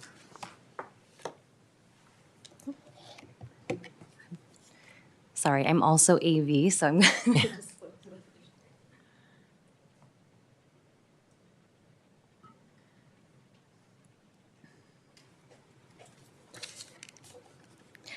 United States Surgeon General Dr. Vivek Murthy has issued Our Epidemic of Loneliness and Isolation, the U.S. Surgeon General's advisory on the healing effects of social connection and community, which highlights the public health crisis of loneliness, isolation, and lack of connection, emphasizing the significant impact on mental, physical, and societal health. National studies have identified that race and ethnicity can contribute to the effects of loneliness, isolation, and lack of connection. The city of Daly City is an immigrant community. More than half of our population is foreign-born, highlighting the diverse composition of this community. Daly City is extremely diverse, so we must be responsive to all community member needs. Additionally, national research underscores that older immigrants who relocate to another country are particularly susceptible to loneliness, attributed in part to shifts in language, cultural norms, social networks, and experiences of racism and/or discrimination. Daly City residents aged 65 or older make up almost 20% of our population, which is larger than the population cohort of children under 18. Throughout the pandemic, it became evident that the senior population in Daly City were experiencing isolation, and for some, it was the first time in their lives they were experiencing loneliness. Loneliness has a profound impact on health and is comparable to smoking 15 cigarettes a day. It leads to poor health outcomes, according to the Surgeon General, including an increased risk of heart disease, stroke, dementia, depression, and a higher likelihood of premature death. Tonight, I welcome 2 guest speakers that will share important information regarding the profound impacts of loneliness. First, we have Dr. Hakan Oshkajak, Professor of Management for the College of Business at Sacramento State University.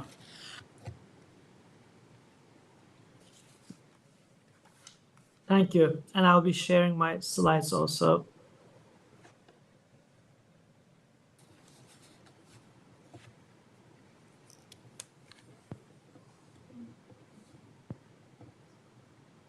Good evening, everybody. And I'm honored to be here because I've been doing research on loneliness for about 17 years, way before it was declared as an epidemic, and then definitely before the pandemic.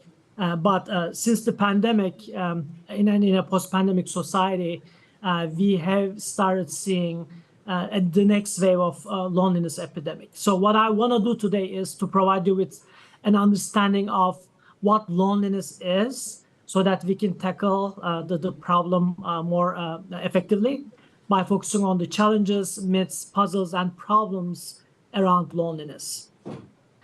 Loneliness is an emotion. It's an unpleasant emotional condition where a person feels estranged from others or rejected by others. They feel like they don't have any close relationships.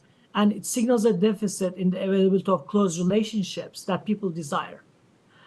So that very fundamental relational needs, if it's deprived, research has shown that creates a lot of psychological and physiological and social and psychological effects. We know from research that loneliness resembles physical pain. When people feel lonely, the parts of brain that gets activated is similar to the parts when they feel physical pain. And also, a ton of research has shown that loneliness is related to several adverse outcomes, including mental health, cognitive functioning, physical health, even longevity. And it's a very fundamental but also transient human need that it reflects very much like hunger or thirst. So at the same time, though, you want to be clear about the myths around loneliness. First of all, loneliness is not a disposition. People are not born to be lonely, but it is an emotion that anybody can get in and out of, depending on their life circumstances. And it reflects their overall feelings of their adequacy and quality of their relationships. In that sense, it's also different from depression, which is a clinical state that requires medical attention. Loneliness, though, if it's not treated, can easily become a trigger for depression. It's also different from solitude in the sense that you can be alone without feeling lonely at all because you enjoy your quiet time. But at the same time, you might be in the midst of 20 people and yet feel lonely because you don't feel close to anybody. So it's about this level of closeness, the psychological, the subjective experience that you don't feel close to anybody. It differs from traits such as negative affectivity, introversion, or disagreeableness. And it has to do more with the quality of relationships rather than the quantity, as I've mentioned. It doesn't matter how many people you interact with. It's about the closeness that you feel with the people around you. So the puzzle around loneliness is that on one hand, it's a functional emotion when you move to a new city, when you get a new job, when you start a new school, that it pushes you out of your comfort zone to build relationships. And yet, if the earlier attempts do not help, so you still feel lonely, what we know from a line of research showing that people start behaving in ways that becomes self-defeating, in the sense that they start paying more attention to themselves rather than others. They pay less attention to other people's needs. So in that sense, they become more selfish in a way. And they start violating social norms by disclosing too much information or too little information about themselves. And also they have a tendency to expect too much from others when they get close. So then what happens is that loneliness draws people into hard to break cycles that when people start feeling lonely and if their earlier attempts do not work, then they start acting in ways that actually pushes away people even further, which makes them feel even lonelier, which in turn makes them behaving even more strangely, and so on. So that psychological loop, once triggered, can be a self-perpetuating cycle, and that's what they've shown in our research during the pandemic, in a study that we've done in a city in Northern California among the employees, to find that when employees actually, the employees actually felt lonelier in the beginning of pandemic, felt even lonelier at the end of the pandemic because of the triggers that they couldn't deal with. Even prior to that, in another study that we have conducted in a city government in Northern California, where we interviewed close to 700 employees and their supervisors and in 143 work units, what we have found is that loneliness significantly reduces performance. So it's not just in the society or in the family or in the neighborhoods. Looking in a sample where we interviewed managers, attorneys, engineers, customer service representatives, administrators, technicians, marketing specialists, police officers, dispatchers, clerks, truck drivers, and production trainers, a wide range of sample. And our results have shown that lonelier employees actually become less approachable, not more approachable. They become less approachable to others, to their coworkers, and they start feeling less connected to their organization, and hence they exhibit lower performance.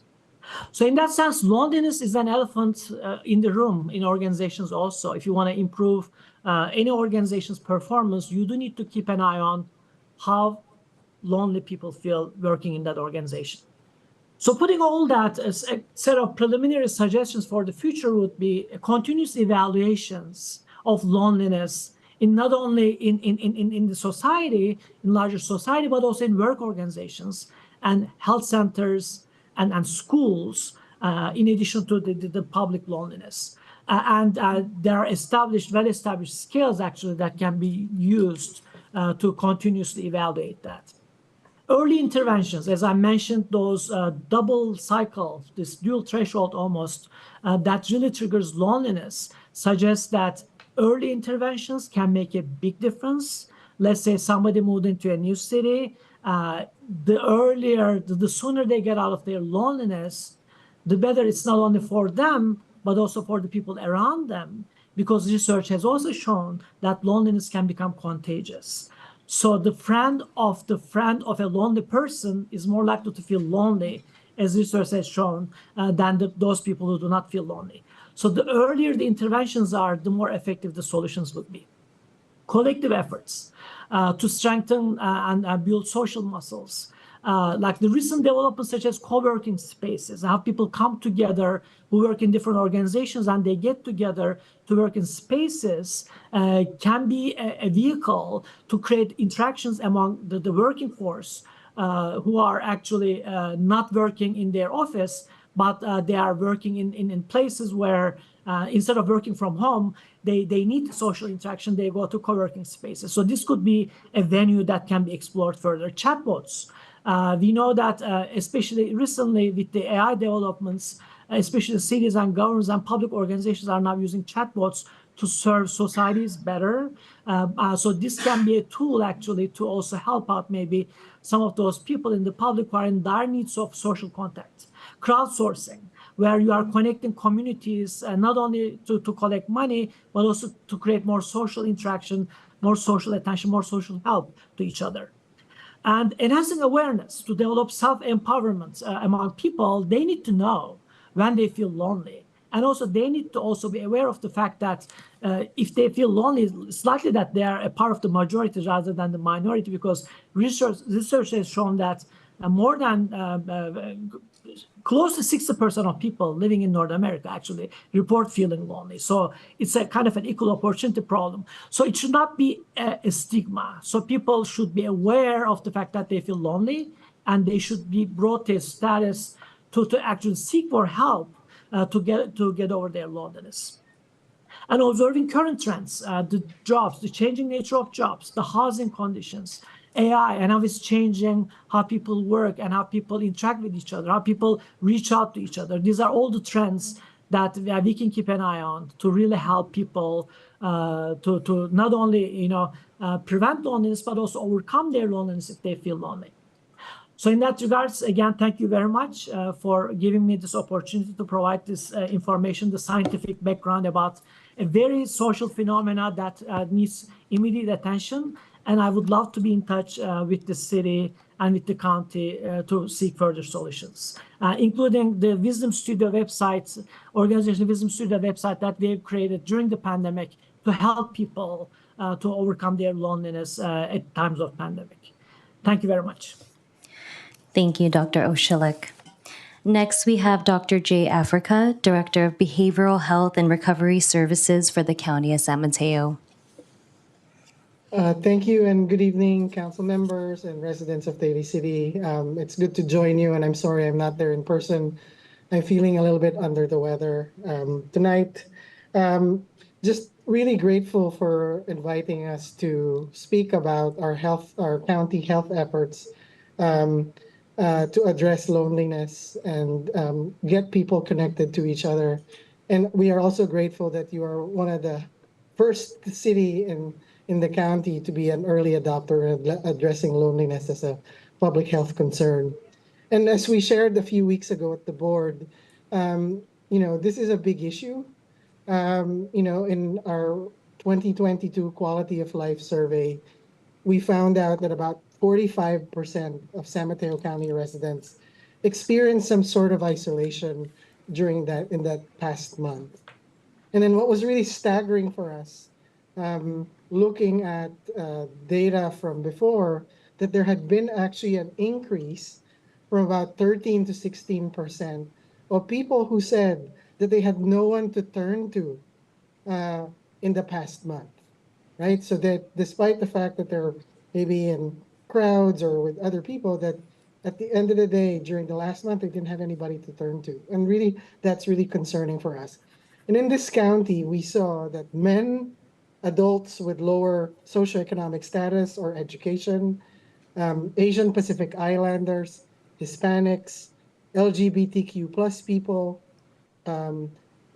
folks living in North County often reported that they don't have any social connection or any network, right? And so again, really thinking about, and as I was coming in tonight to join you, really thinking about how many people in Daly City, how many in the north part of our county really feel like they don't have anybody and that they feel really lonely and isolated from others. So we know Daly City is a very diverse community. You have lots of individuals and families, many immigrants that come from other country, seeking a better life and feel like they don't have any people to reach out to and feel really lonely.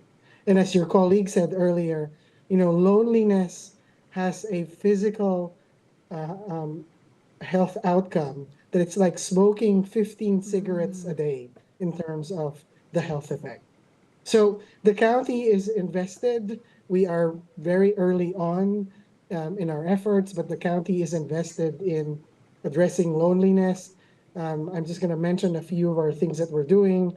It's really a partnership with Aging and Adult Services, Behavioral Health and Recovery Services, and Public Health and Policy. So we have, really initiated projects that try to connect people digitally and have access to technology so that folks, specifically older adults, can be connected with older adults, even if they're geographically far. We provide trainings for folks that need to know how to use technology so that they can connect, be parts of the groups in English, Cantonese, Spanish, and Tagalog to really decrease the digital divide. In Aging and Adult, we have what we call a friendship line that is run by the Institute of Aging, where older adults can call when they want to just talk to somebody, trained staff and volunteers, when they feel they want information, they want to talk to somebody about any specific issue. And just data from about 6 months in 2023, July to December of 2023, the friendship line received about 1,000 calls and also made almost 1,000 calls outside to people, really trying to connect people with each other. And then, as you know, and I think many of you are part of it, in behavioral health and recovery services, through our efforts reducing suicide, so our suicide prevention work, also through our mayor's mental health initiative, we really are trying to raise the awareness for folks to not just only know the signs and symptoms of mental health, but really create opportunities for folks to come together. So it's not just the training, it's not just talking about it, it's really when people get together, relate to each other, feel connected, especially people who have been affected or are interested in reducing suicide. There's really an emotional connection that happens there. And then the last one, we know that older adults are susceptible to loneliness. Behavioral health funds senior peer counseling services through Peninsula Family Services so that older adults are connected with peers and trained volunteers, help them sometimes with their groceries, even just sort of a connection so that they don't feel like they're isolated. So they're really, as I said, we're early on in this work.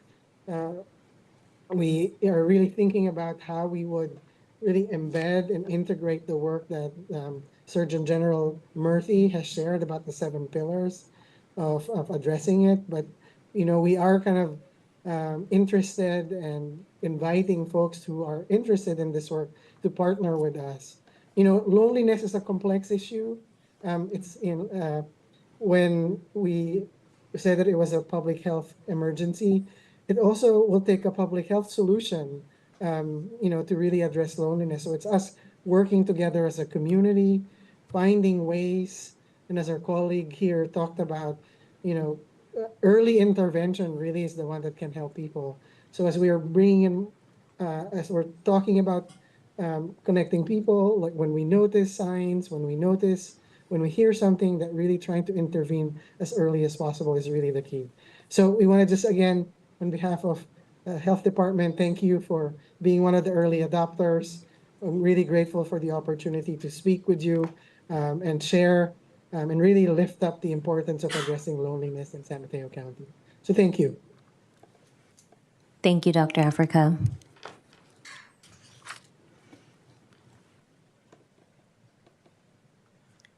Thank you. I also have a statement from Dr. Fedra Bell, Education Health Equity Specialist of UCSF. She was unable to join us this evening, but did provide this statement. Loneliness and social isolation are undesirable in their own right and constitute risk factors for developing dementia and other acute and chronic illnesses as we age. We have known for years that chronic feelings of loneliness have a worse impact on health than smoking 15 cigarettes per day. This is a public health crisis. If we don't recognize it, we can address it. City governments like Daly City can make a huge impact on social isolation and loneliness, not only by calling attention to the issue, but also by funding evidence-informed programs that connect people and support the creation of rich social contexts. Once we identify the problem, it opens up wonderful opportunities to make our community stronger and even more fun.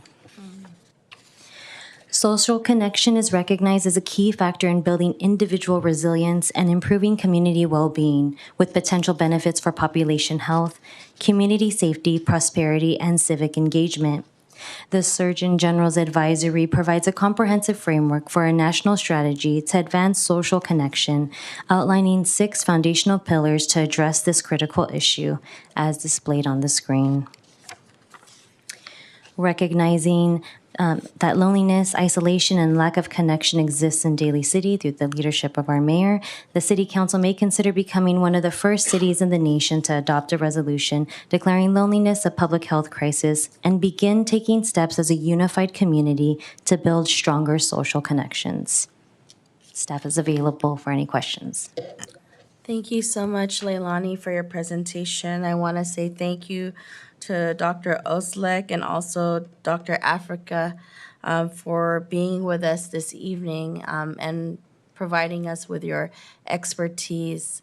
I think, this resolution comes before our council today because as mentioned by our health experts, and you imagine that loneliness equates to smoking more than 15 cigarettes a day. I mean, I think that in itself, looking at that correlation is huge. Daly City, as mentioned, is a city of diversity with communities from all over the world. And earlier today, when the Age-Friendly Task Force,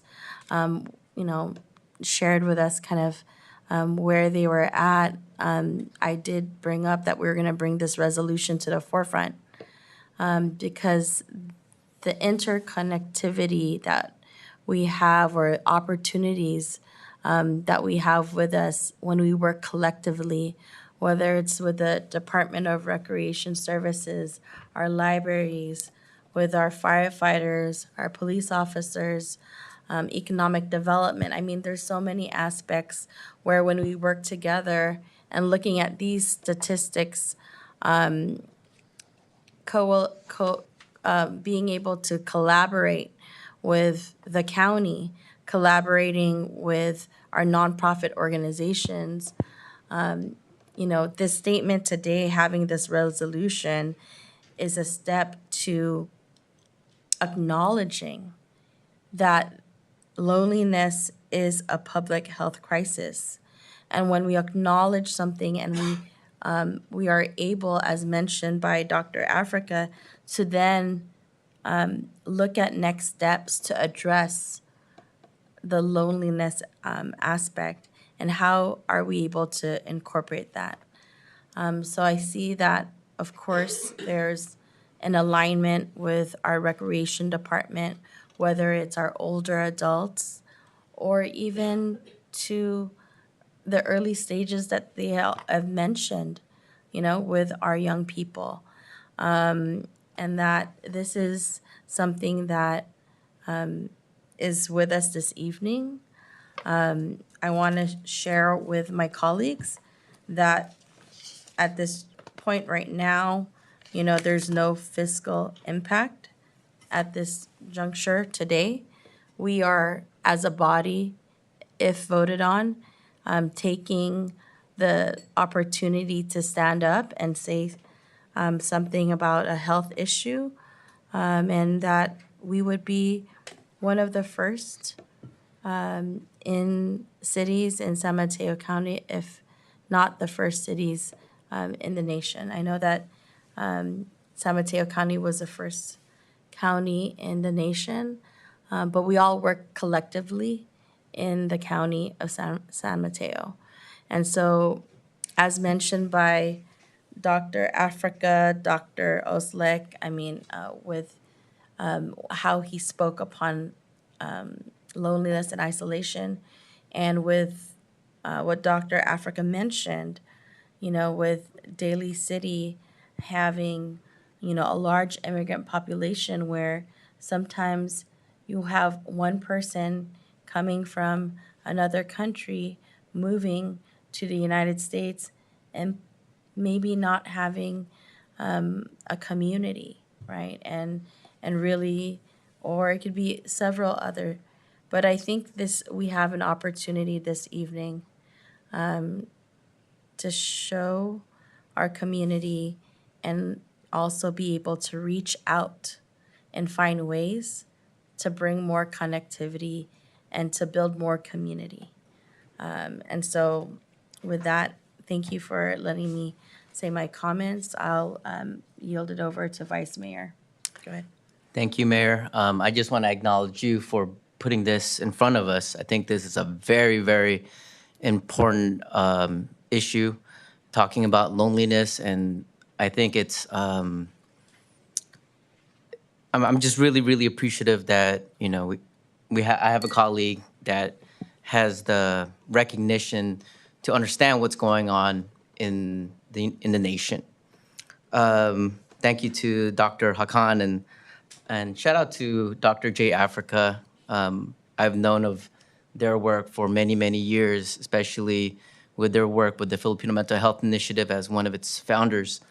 And they came into the organization that I work with, my nonprofit, and talked about how issues of isolation is also related to issues of racism or sexism, or even we talk about bullying. These are like code terms for certain oppressive actions that happen in our society. And so I want to really give a really big shout out to them for doing the work that they've been doing for many, many years. I also want to give really a lot of love to the Kapua Cultural Center, Kapua Cultural Cafe, for the work that they've been doing, throwing events, putting together celebration, ceremony for the community of Daly City and abroad, working with young people. And as a person that's been a product of working with many organizations, it helped me understand my holistic self. So I totally get the understanding and the importance of working with people and having a sense of purpose, a sense of identity, because as social beings, we need that, either being in athletics and sports or being politicized through different organizations, through the meals that we provide as a city. Those are really, really important. And so when we put this forth, I had a few points, and I think number one is we have to acknowledge that this is a problem. This is an issue. I've seen it through COVID. I've seen it through my classes today, where students are going through not just their own problems, they'll go through grief, and they don't want to talk to their friends because they don't want to have their friends feel like I am the downer of the group. And then they have no place to go. And they're like, Rod, what do I do? And I was like, there's only so much I can do. What can I do to help you?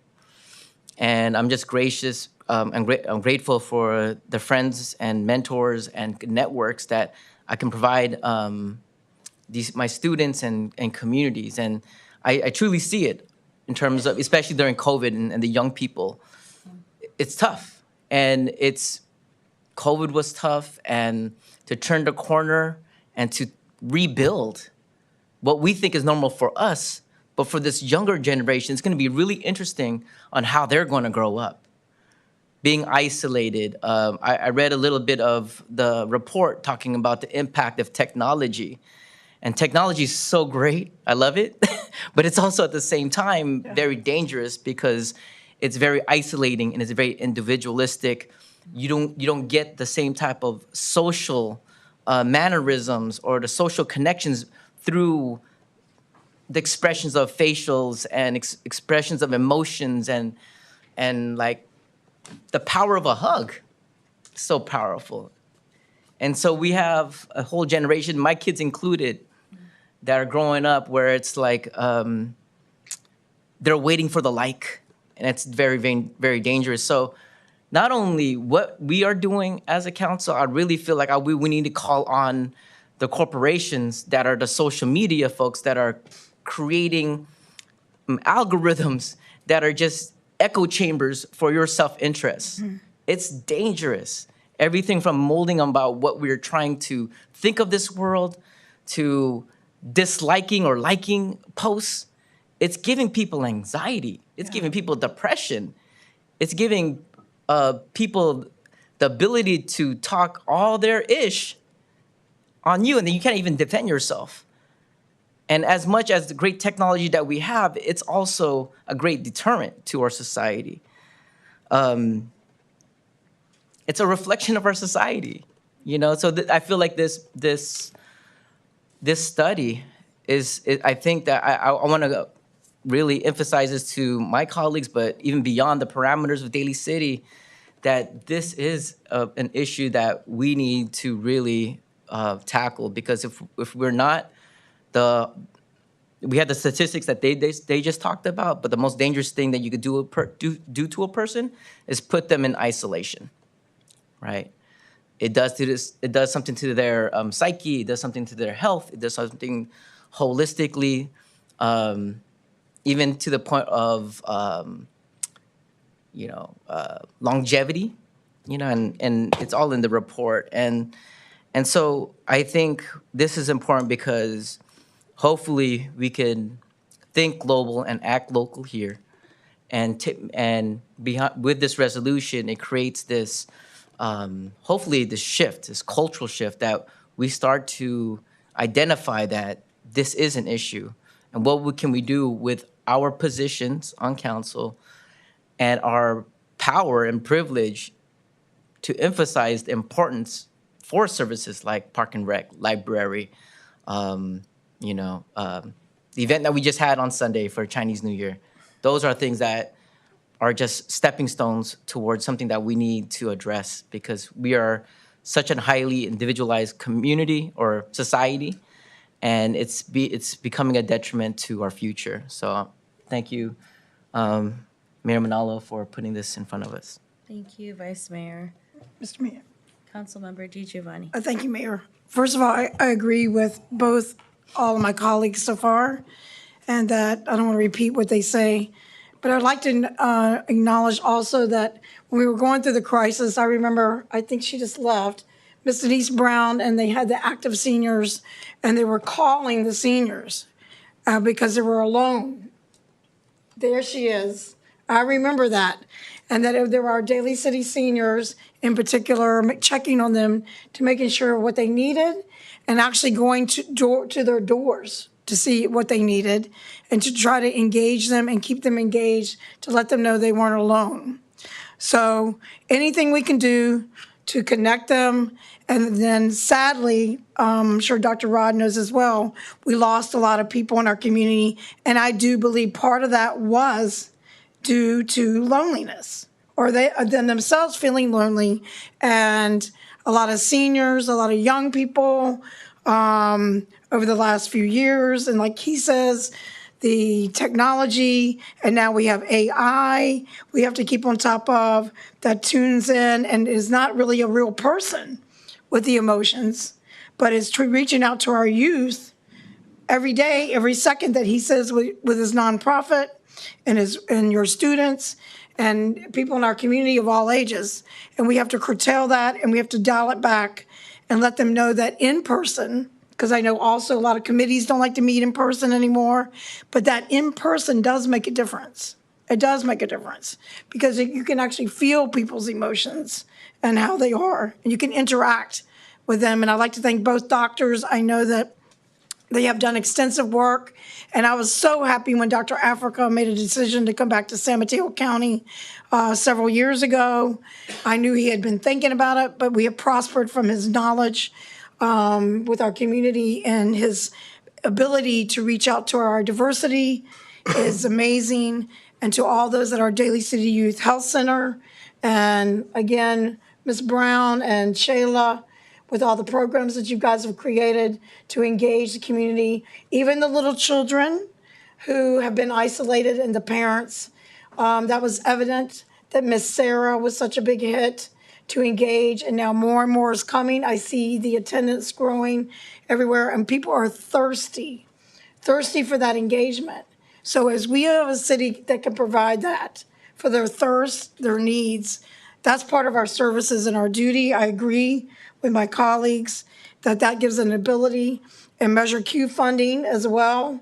I think that that timing for that, anything we can do and guide and be in support of, and I know that that's at the top of your list because you've already taken some actions, but anything that you guys think of through any of our departments, including our Public Works, who they feel isolated, or our PD has tried to do that as well. I think I heard there's a barbecue now with the PD.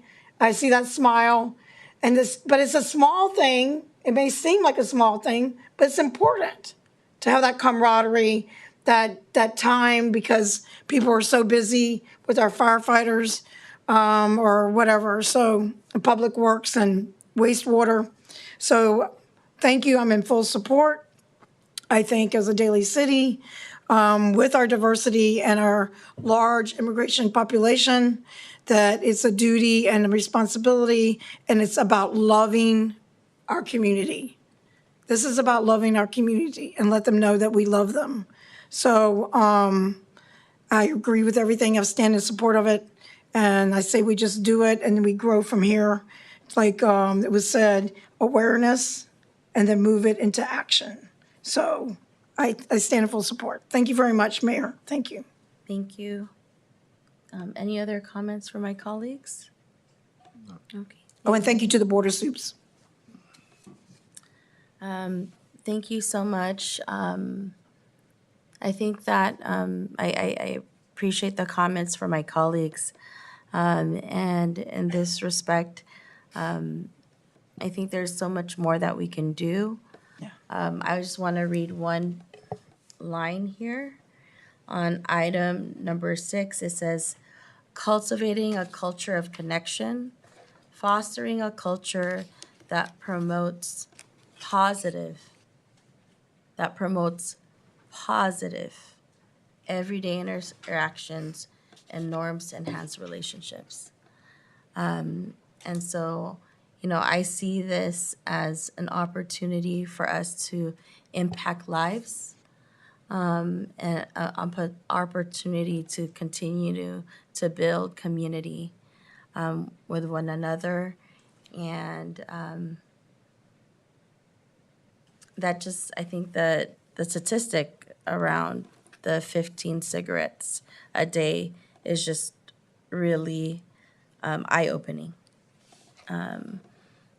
It's a health issue. And so I'm very hopeful that the city of Daly City, and thank the Board of Supervisors, the County Board of Supervisors, to bring this forth. I know that Supervisor David Canepa, was the lead in the county and bringing this forth, and really in that regard. I want to acknowledge the county in that respect, and also Dr. J. Africa as well for your long commitment to mental health and laying the groundwork for many of the mental health initiatives in San Mateo County, with one of them being the Filipino Mental Health Initiative, but many much more work that you've done.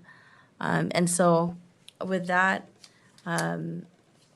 I am happy to move this item, item number 10, and knowing that when my colleague, Dr. Das Magboal, was mayor, he was part of the Mayor Mental Health Initiative.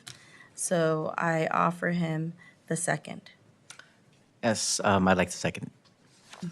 Thank you very much. And since this is a resolution, may we please have roll call, please? Ms. DiGiovanni? Aye. Dr. Rod? Aye.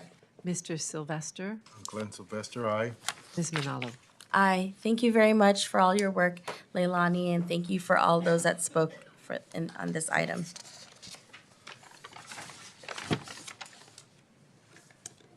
Now Thank you, moving. and congratulations. Thank you.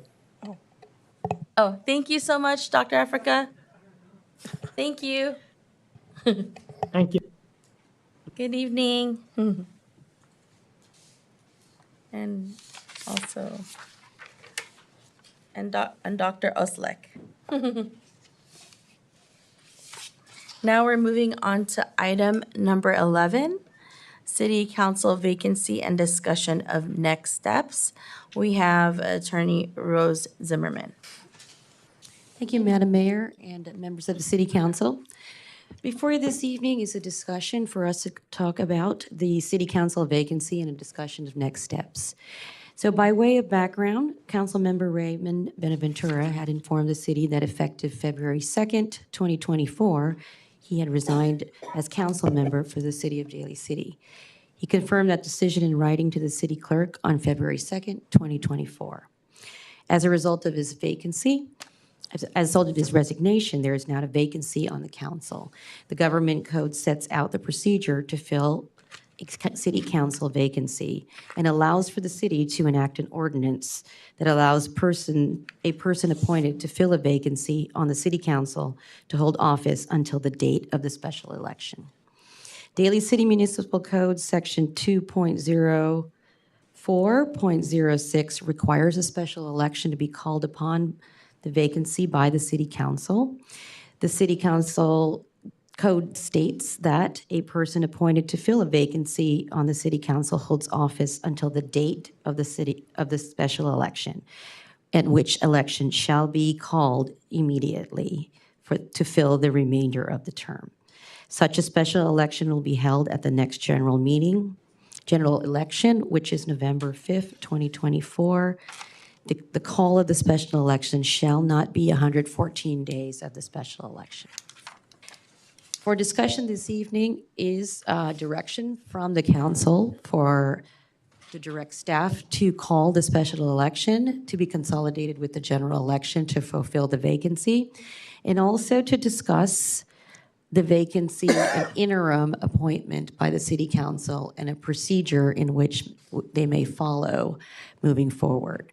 By way of background, the city council did fulfill a vacancy back in 2011 in which we did solicit applications as well as conducted interviews. The interviews and the solicitation of applications shall be done in open session by the council, and the appointment shall also be done by the council. So at this point, I will leave it up to the mayor and the city council for discussion and direction. Thank you very much, Attorney Rose Zimmerman, for that description of next steps in regards to the vacancy that is in front of us now. I think the first item in regards to the council's direction is really the first item is the special election. So given our code states 114 days from the call of the election, I think the direction because it's codified in our Daly City Municipal Code 2.04.06, which is to immediately call upon an election, which you mentioned will be the November 2024 election for the remainder of the term for the 2022-2020 council seat. That is 1 out of 3. And so with that, I think how I'm going to go around this discussion is that that's going to be the first item of business on this item today in regards to the special election. Because it's codified, I think this is very straightforward for the council and myself. That we need to direct staff to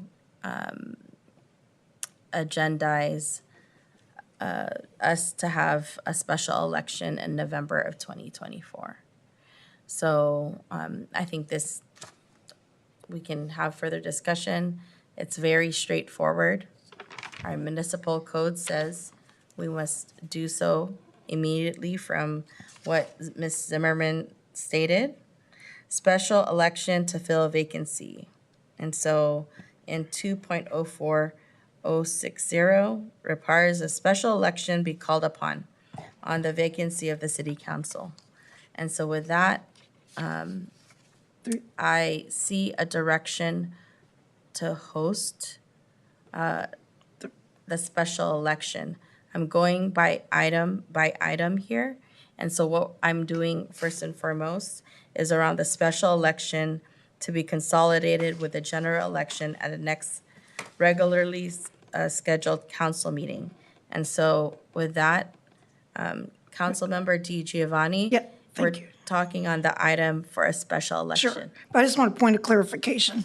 So I understand, I didn't know this is considered item 1, and then we have to consider the appointment by city council to fill vacancy as a separate one, Rose. I thought we do it as both. Like we can make a choice instead of doing one at a time. If I may. Oh, go ahead. As the chair of this body, I'm going through the discussion, and how we're doing it is through, number one, determining whether or not we're going to call a special election. I'm basically saying it is codified in our municipal code that we need to have a special election, and that it's going to be in November of 2024. I mean, this is like codified. I'm going to say it's a no-brainer. It's the next steps we need to do. This is the responsibility of our council so that the voters can choose a council member that will fill the seat. That part I understand. And then we will move into the next discussion. And so that's how we are going to move the discussion. And I stated that earlier. And so at this point, I think it's council determination, which is call special election to be consolidated with the general election at next regularly scheduled city council meeting, which is basically when it will be finalized within a resolution by Attorney Zimmerman. Today, we are providing direction. It's actually not a vote. It's a direction by the majority of this body. Is that correct, Attorney Zimmerman? Thank you very much. And so with number one, it's codified. I would ask my colleagues, I would direct staff to, call a special election with a general election at the next regularly scheduled city council meeting.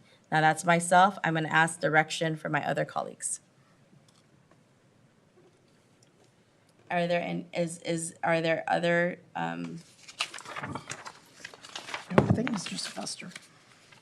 Councilmember Sylvester.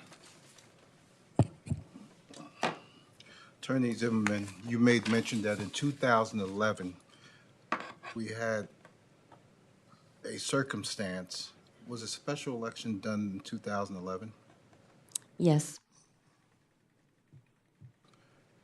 And municipal ordinance 2.0406, when did that go in effect? It went into effect in 2011. 2011.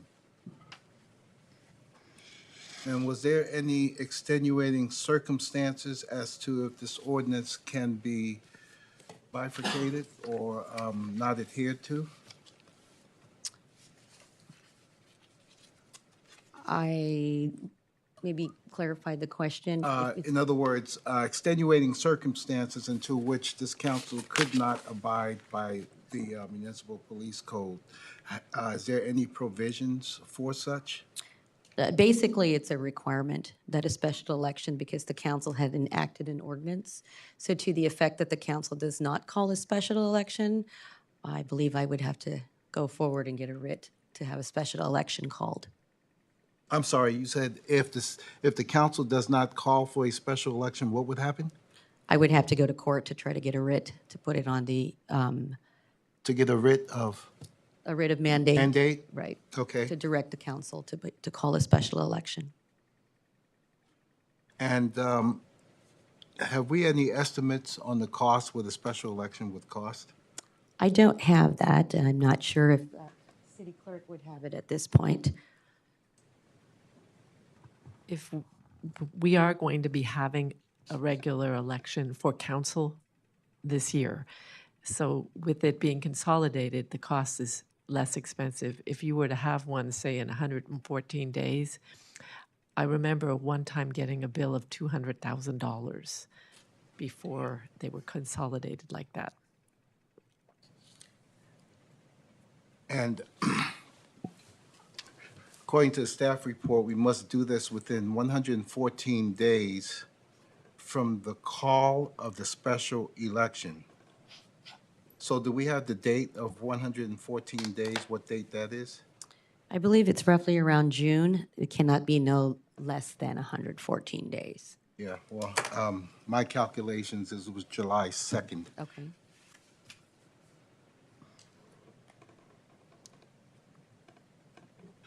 So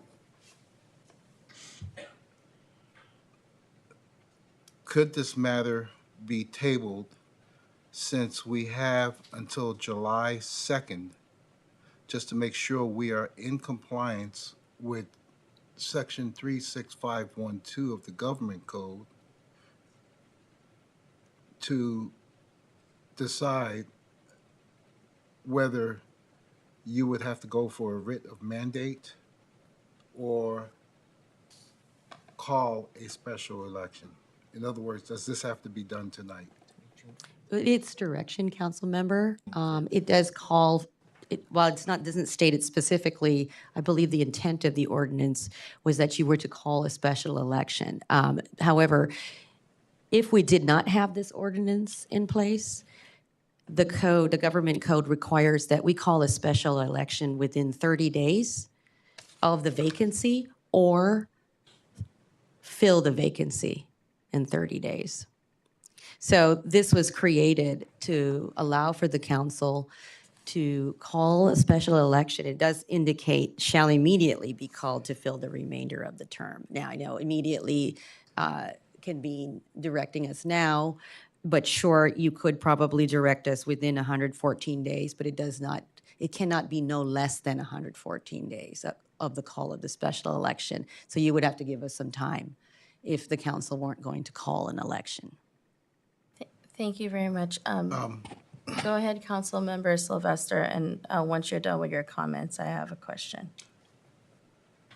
According to Section 36512, paragraph B, it says if a vacancy occurs in an elective office provided for in this chapter, the council shall, within 60 days of the commencement of the vacancy, which I think the vacancy commenced on February 2nd. So 60 days from February 2nd, we'll probably bring it to April 2nd, to which this council has to take action or fill the seat. I understand that that's the next option, so I'm not going to go there now. But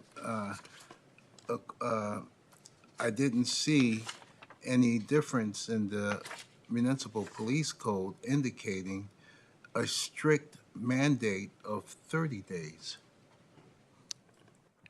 I might be corrected in that, council member, but because the code sets out the procedure and allows for the council to enact an ordinance, we follow the ordinance. So what I'm hearing is that the ordinance takes precedence over the government code, because I see that in section B, it indicates that the city can create an ordinance just in that regard. So basically what I'm hearing is that the ordinance takes precedent over the government code. That's correct, because it allowed for us to Thank you. enact an ordinance. Okay. No further questions. Thank you. Thank you. Further clarification on if we didn't proceed, you said you'd have to do a writ. Can you explain that? Sure. Colleagues? I believe it's myself and possibly the elections official would also have to require that the law is followed. So we would have to go to court to get that requirement, and it would basically order the council to call the special election and put it on the ballot. Thank you very much for that clarification. I just wanted transparency for all to understand what could happen if we don't proceed accordingly.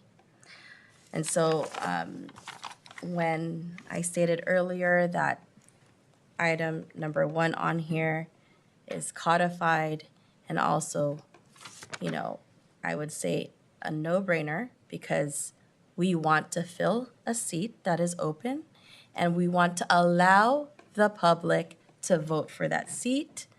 And so with that, when I ask for direction, it's very clear because we want the opportunity for the voters to choose for that.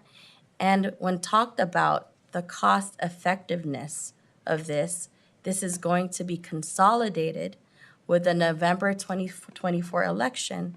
And so when you think about that, it's not even, it's a special election consolidated. So cost effectiveness wise, we're not doing a separate election at a separate time. It's going to be consolidated in the November 2024 election. I just want to be very clear. I'm just reiterating this with my colleagues for the very first council determination. And so with that, Wait, through the chair, just, this is really quick. So when it goes on the ballot in November 5th, is it a separate one that says maybe 2-year term, and then the other one says 4-year term? How's that listed? That's correct. The special election is basically just for the term of the vacancy. Okay, all right, thank you. But it'll say it right on the same ballot. It'll have the One's for same ballot, 2-year? yes. And so people can pick whether they want to run for the 2-year or whether they prefer to run for the 4-year? That's correct. Okay, thank you, Mayor. That's fine. okay, thank you. So council determination for item number 1. My direction is call a special election to be consolidated with the general election at the next regularly scheduled city council meeting, unless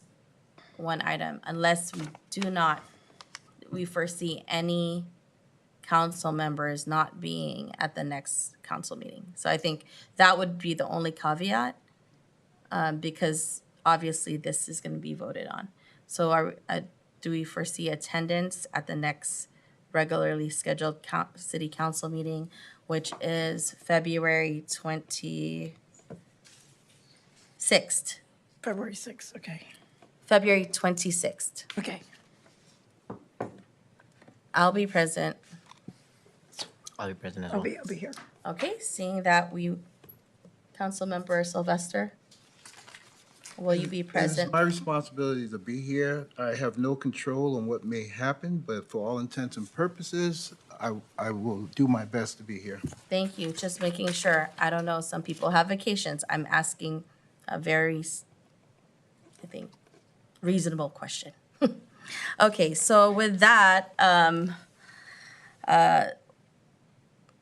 that's my direction, and I just need to hear from my colleagues. Vice Mayor. Are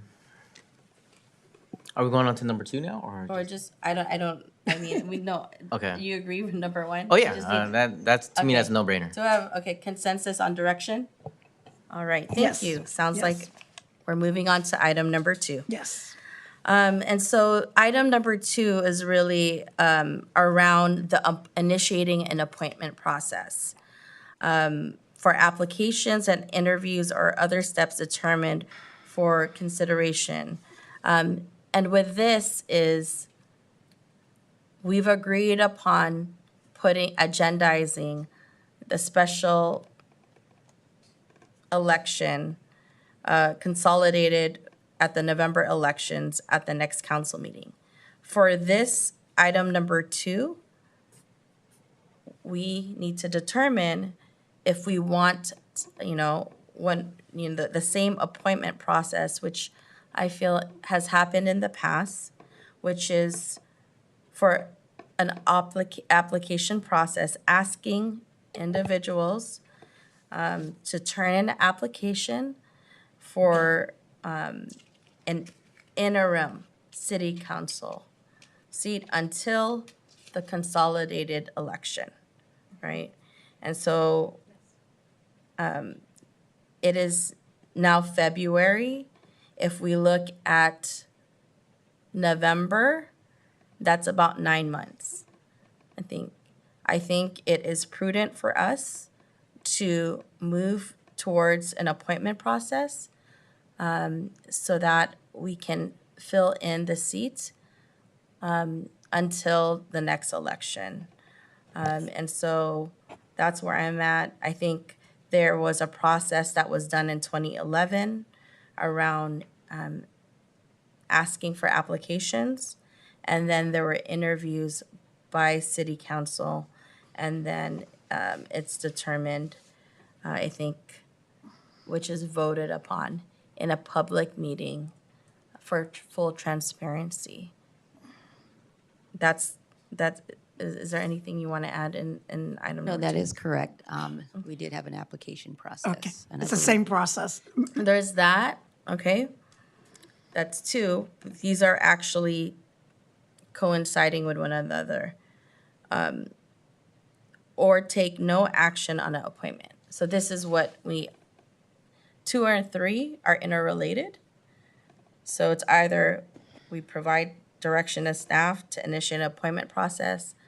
I think that is I think we need to do that. We can't have a vacant seat for 9 months. I mean, 9 months, that's like, you could have another baby, right? That's a long time. But I want to also hear from my colleagues. Vice Mayor. I just want to know, like, what is the application process and what was done in 2011? Sure. Just so you know, I mean, the other option would be really just a direct appointment, no application process. Okay. But we did engage in the application process. My understanding, just thinking about it, because I was here when we did it, is it was about a 2-week solicitation process. We got the applications. I believe they were submitted to the city clerk's office. Those applications were submitted to the council for review, and the council ended up interviewing roughly about, I believe we had 9 applications. And we went through an interview process. We did do, I can't remember, but I do believe we did do the interview at a special meeting just because of the length of time that it would have taken for the nominations on the appointment. At that point, I believe this was roughly about February. Actually, it was around the same time frame. We went through the appointment process in March, and by early April, the council had somebody in the seat. And then we did have the special election in November. What does the application entail? So it's been some time since I looked at it, but it was pretty straightforward on terms of like why you want to be a council member. The only requirements for a council member is that you are registered to vote and you live in Daly City. yes, the jurisdiction. So we had that in terms of that. And then the council did actually have questions about commitment and generalities. Since it's been some time, I would actually advise the council to direct us, if that was the direction, to direct us to do it and provide the application to the council to look at it. My other question is, what if the council can't come to a consensus? Then you don't have an appointment. Okay. Okay, I'm done with my questions. Thank you, Vice Mayor. Mayor. Councilmember DiGiovanni. I'm in agreement that it's prudent for us to fill the seat because we have city business to do. I'm sure there's a lot of items that'll be coming, forthwith that maybe, hopefully we'll all agree. But, we don't know that, but we don't know what's going to be on the agenda, what staff needs. And we want to make sure that business continues. Secondly, for advertising it citywide to make sure we're transparent, what type of mediums, I guess with Ms. Leilani or the city manager would make sure that obviously the social media, maybe advertised in newspapers or however, or wherever we can get it done to make sure that we do the best we can to make sure everybody knows that this is an open seat, and however the description, I guess, would be between you and I don't know, the city manager would make the description of what to do, but just to make sure that it's transparent and that broadly advertised. So out in our citywide. I'm sure that you've probably already thought about that with the city attorney and city manager. So you're already used to that. So thank you. And with that, I do think that the appointment process, similar to what you did before. And I have a question to my colleagues. So say, for instance, we had 15, 20 people. And then maybe, I guess we can decide this later, and then maybe the first 10, like the first 10, and then we move them forward for the first ones. And then I know in South City with Coleman and Flora and them, they said out loud, like why they wanted to move someone forward, and perhaps, like that. And each of us can take a stance on that and maybe move them forward so we can make sure that that's all equal. And maybe the next 6 or however. I But guess definitely the it's a appointment process. discussion right now, but I'd like to understand how it was prior, were all 9 applicants considered and not necessarily put in tiers? Because when I hear the first 10, it's like, you mean the first 10 submittals? I think that Oh, no. when we're looking at fairness and being fair, I think that if Through the chair, I wasn't finished yet. Oh, no, I meant everyone's considered, of course, equally. No, let me clarify that. Oh, no, we're all equal. I was just saying, because I'm sure South San Francisco would not do anything that was not equitable with all those people on that we all know that are colleagues of ours. That's all. But definitely equitable. No, not tiers. I want to So we clarify actually that. had 12 applicants and 3 dropped out, and Yeah. all 9 were interviewed. Yeah, but thank you. Yeah, but I'm good with the appointment with the mayor and vice mayor. Unless you want to just put them all in the ring, Pam. Yeah, throw them all in. You can make them battle No, royal. put them all in. You're right. That's fine. That's fine. Okay. So I heard from my 2 colleagues here, Councilmember Sylvester. You have any questions or comments? Yes, I do. So when we finally decide on an application process, well, let me first ask this question. Are we going to comply with the provisions of the government code and try to get this done within 60 days from the date of resignation?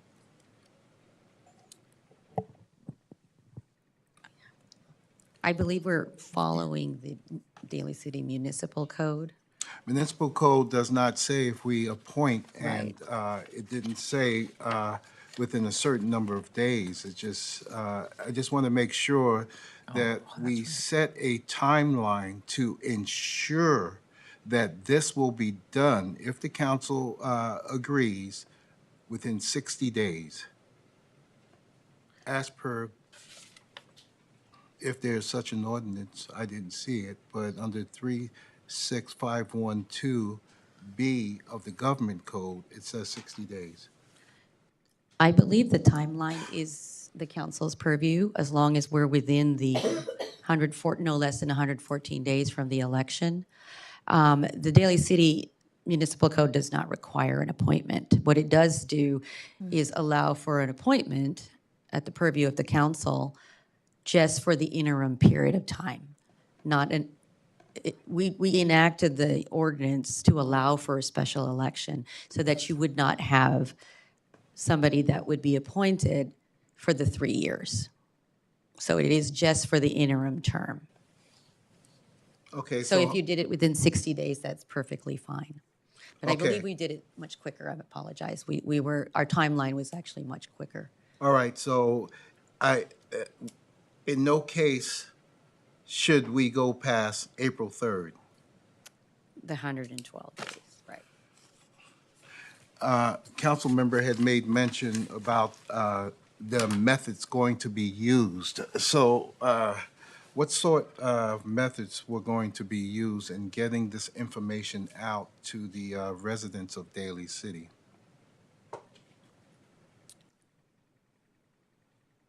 I believe when we actually first established the methods, it was originally designed out of the city manager's office as well as on our website through the city clerk's office in terms of accepting and receiving the appointments. But we can certainly discuss how we would want to market the appointment process.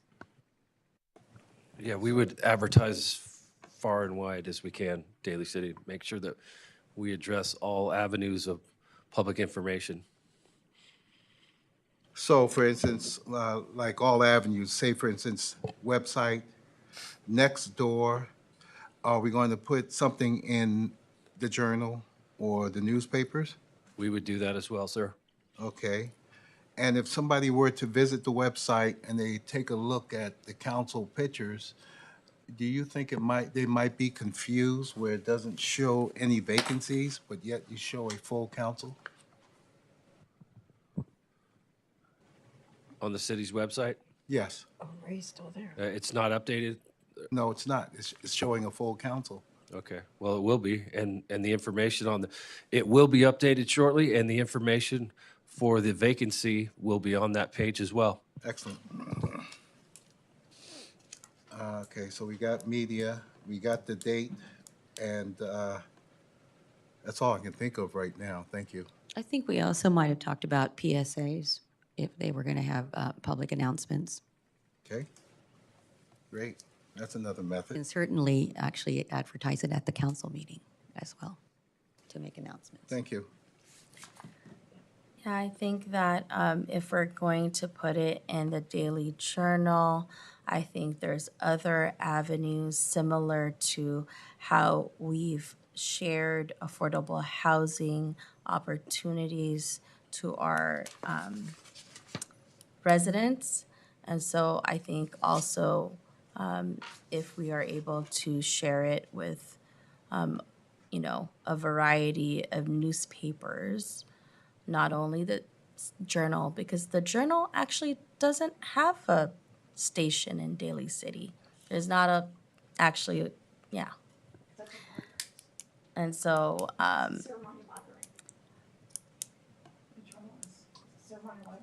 okay, one area then, one area in ceremony. And Kaiser But South I City. think that, Kaiser South City.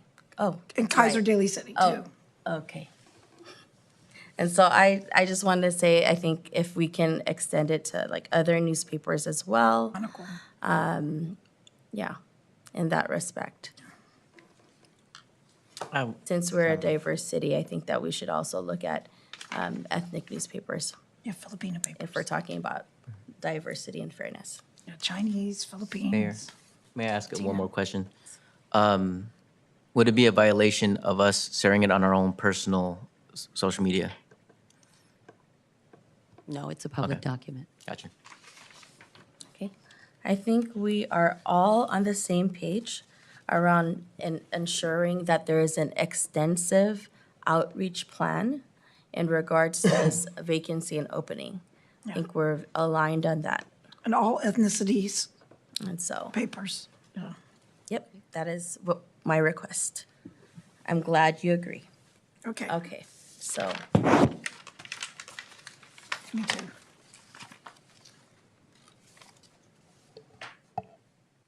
so we would be following, I guess the next step is, we would be following the same exact format as the last time there was an appointment process. Okay. I'm talking, I guess I'm providing the opportunity to my colleagues. Because last time it was a 2-week turnaround, correct? Right. It was a 2-week turnaround. Is that something we want to follow? I'm in agreement. Okay.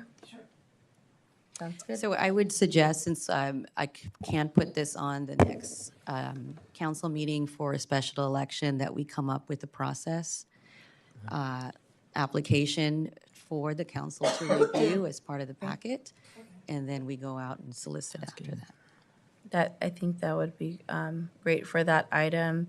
Provide the application for review with the council, since the last time it happened was in 2011.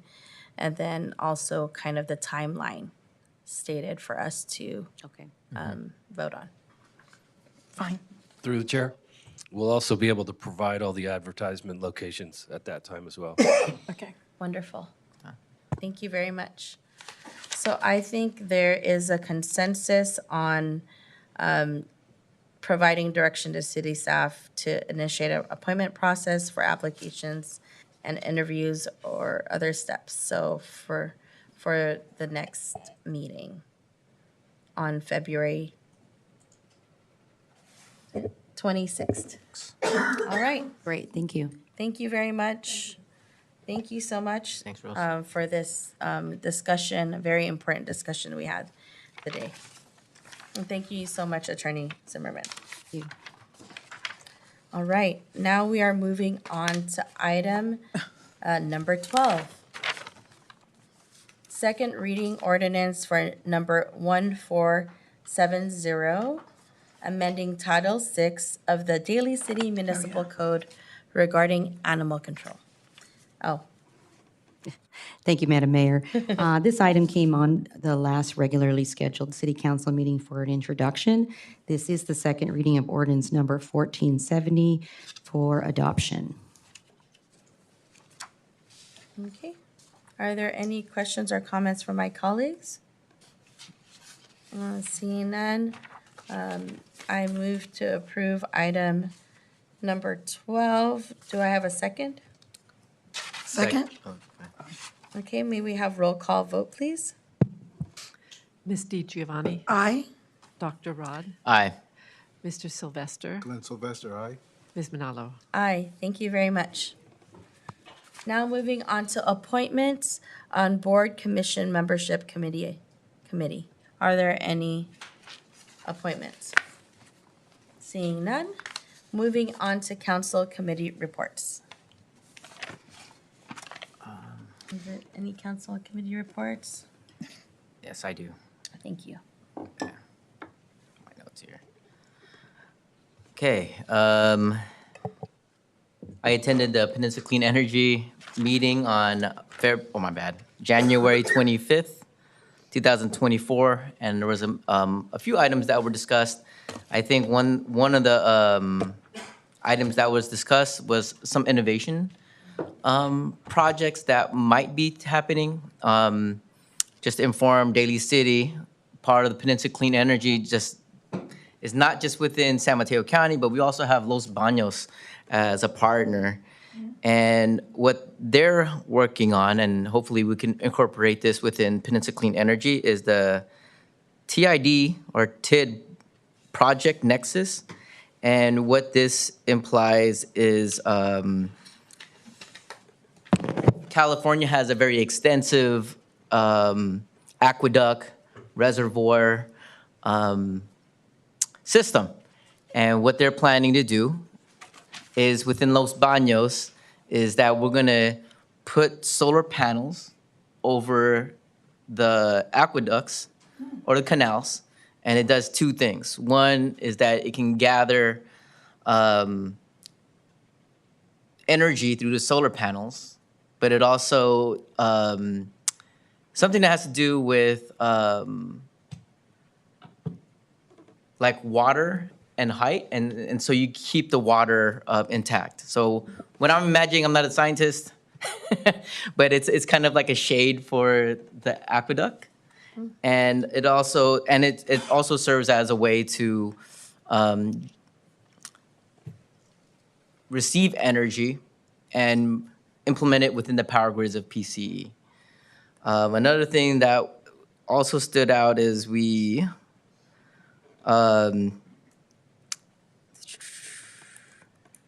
also added this project called the Wallace Project, and it will be the fourth standalone storage resource to be added to Peninsula Clean Energy's portfolio.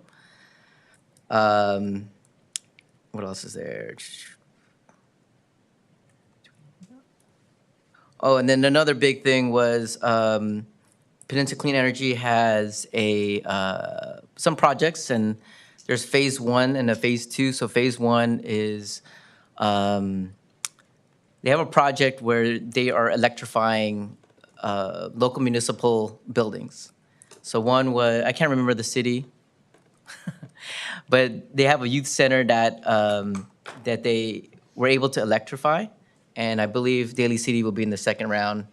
So they're going to be looking at City Hall and how they can go about that. And I think one thing that also stood out was how they went about like the financing of it, where not a lot of the cost will be on the cities, but what it'll be working on is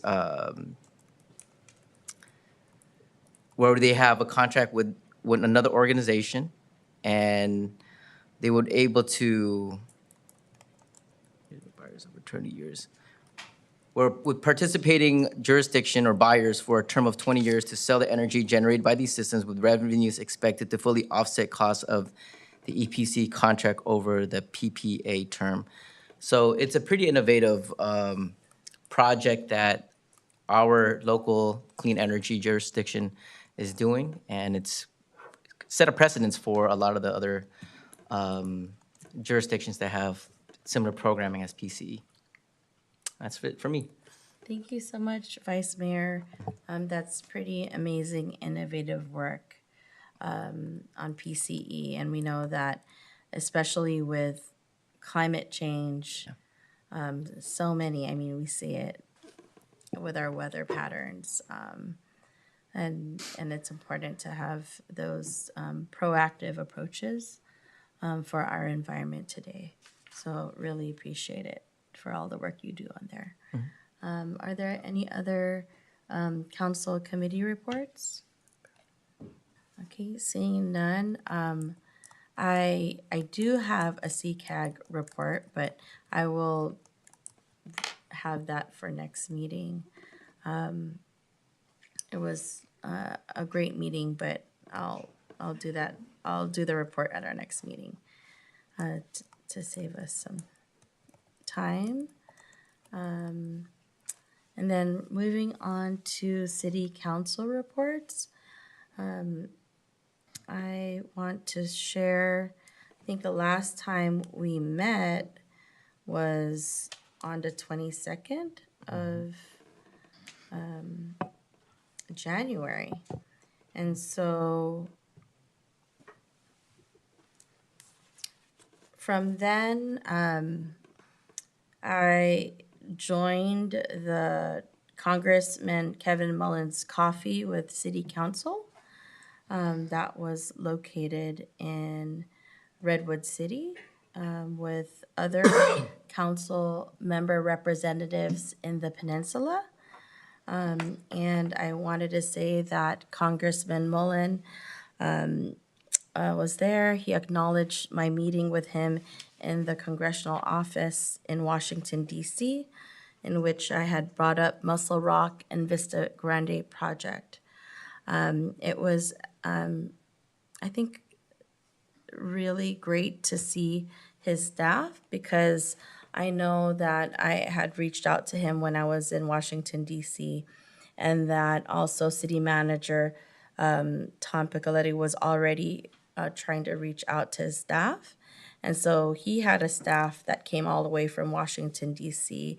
Their office knows greatly about the two projects brought forth, which is Muscle Rock and Vista Grande project. And so hopefully we'll be able to continue to work with his office as he has committed with his staff. I also asked him for support to ensure that, Seton Hospital has the sustainability to remain in our community, and also to keep pushing for our workers at Seton Hospital. Also, I wanted to share that I want to commend the Jefferson High School students who did, as we talk about sustainability, Vice Mayor, they had an e-waste collection event. And that was really amazing to see our young people in action. I also wanted to share that on, let's see, ooh.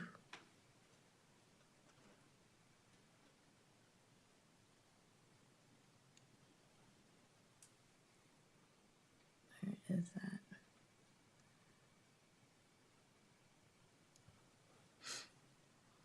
Oh, also wanted to share that, today, there is a new organization, Peninsula Family Connections, that had their ribbon cutting.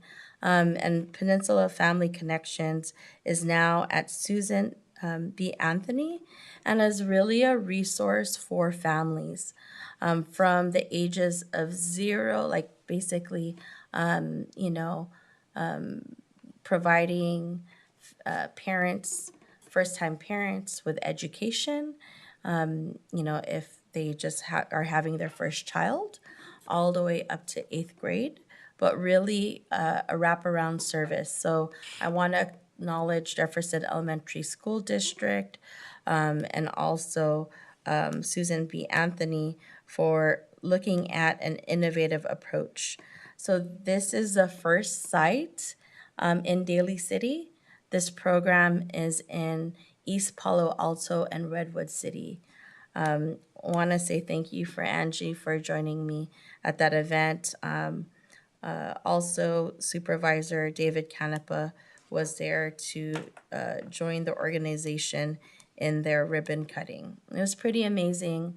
Eric, who is the director, was raised in Daly City, from El Salvador, and he said that having this center in Daly City was something like a dream come true to him, because as having immigrant families, his mother and father had to work a lot and didn't have the resources, and now to see this center provide resources to community members in need, it was really special. So that happened today. And then I also wanted to share that I wanted to say thank you to the amazing staff of the City of Daly City for working collaboratively on an amazing inaugural Lunar New Year event. I think we had over 200 people in City Hall, and it was filled with joy, festivity, and really just want to say thank you for the hard work. This is the first Lunar New Year event, like in person. I remember in 2021 when I was mayor, we had the Lion Dancers do a virtual event, but this was one, as mentioned earlier, people want to be in community. People want to be with one another. And so I do want to say thank you to our West Coast Lion Dance Troupe, who was amazing, Flying Angels Chinese Dance Academy, and the Silver Dragon Kung Fu. The baby lion dancers were amazing. Oh my goodness. It really tied it up. And also to the phenomenal artist Lillian M. Wu, and whose artwork is still up in the rotunda. But because of the staff's work, I just want to acknowledge the amazing sponsors: Air Lollipops, Holistic Palliative Care, Lingnam, SF Hep B, Quest Diagnostics, Simmer Huang, that's from Daly City, organizations: Bay Area Community Health Advisory Council, Chinese Hospital, the Daly City Chinese Youth Committee. Oh my goodness, the beautiful couplets that are out there, and the Daly City Colma Chamber of Commerce, Northeast Medical Services, Rising Sun Center for Opportunity, our staff from the Daly City Public Library, our staff from Recreation, staff from the Department of Wastewater and Resources, Economic and Community Development, our North County Fire Authority, and police provided resource tables. And so to those of you watching, 2024 marks the year of the dragon, representing compassion, bravery, strength, and good fortune. So we wish everyone that good health and peace in this upcoming year. So I wanted to acknowledge, I want to say thank you so much to the city manager staff, to Tom, Leilani, Angie, Charlie, sir, turning a vision into reality. I know many residents and businesses and community members were really thankful and grateful.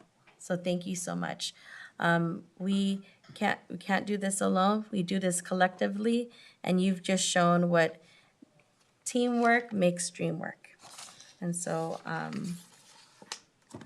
I also wanted to share that I was able to join the amazing crab feed at the senior recreation at Pacelli Gym. But Denise, amazing work.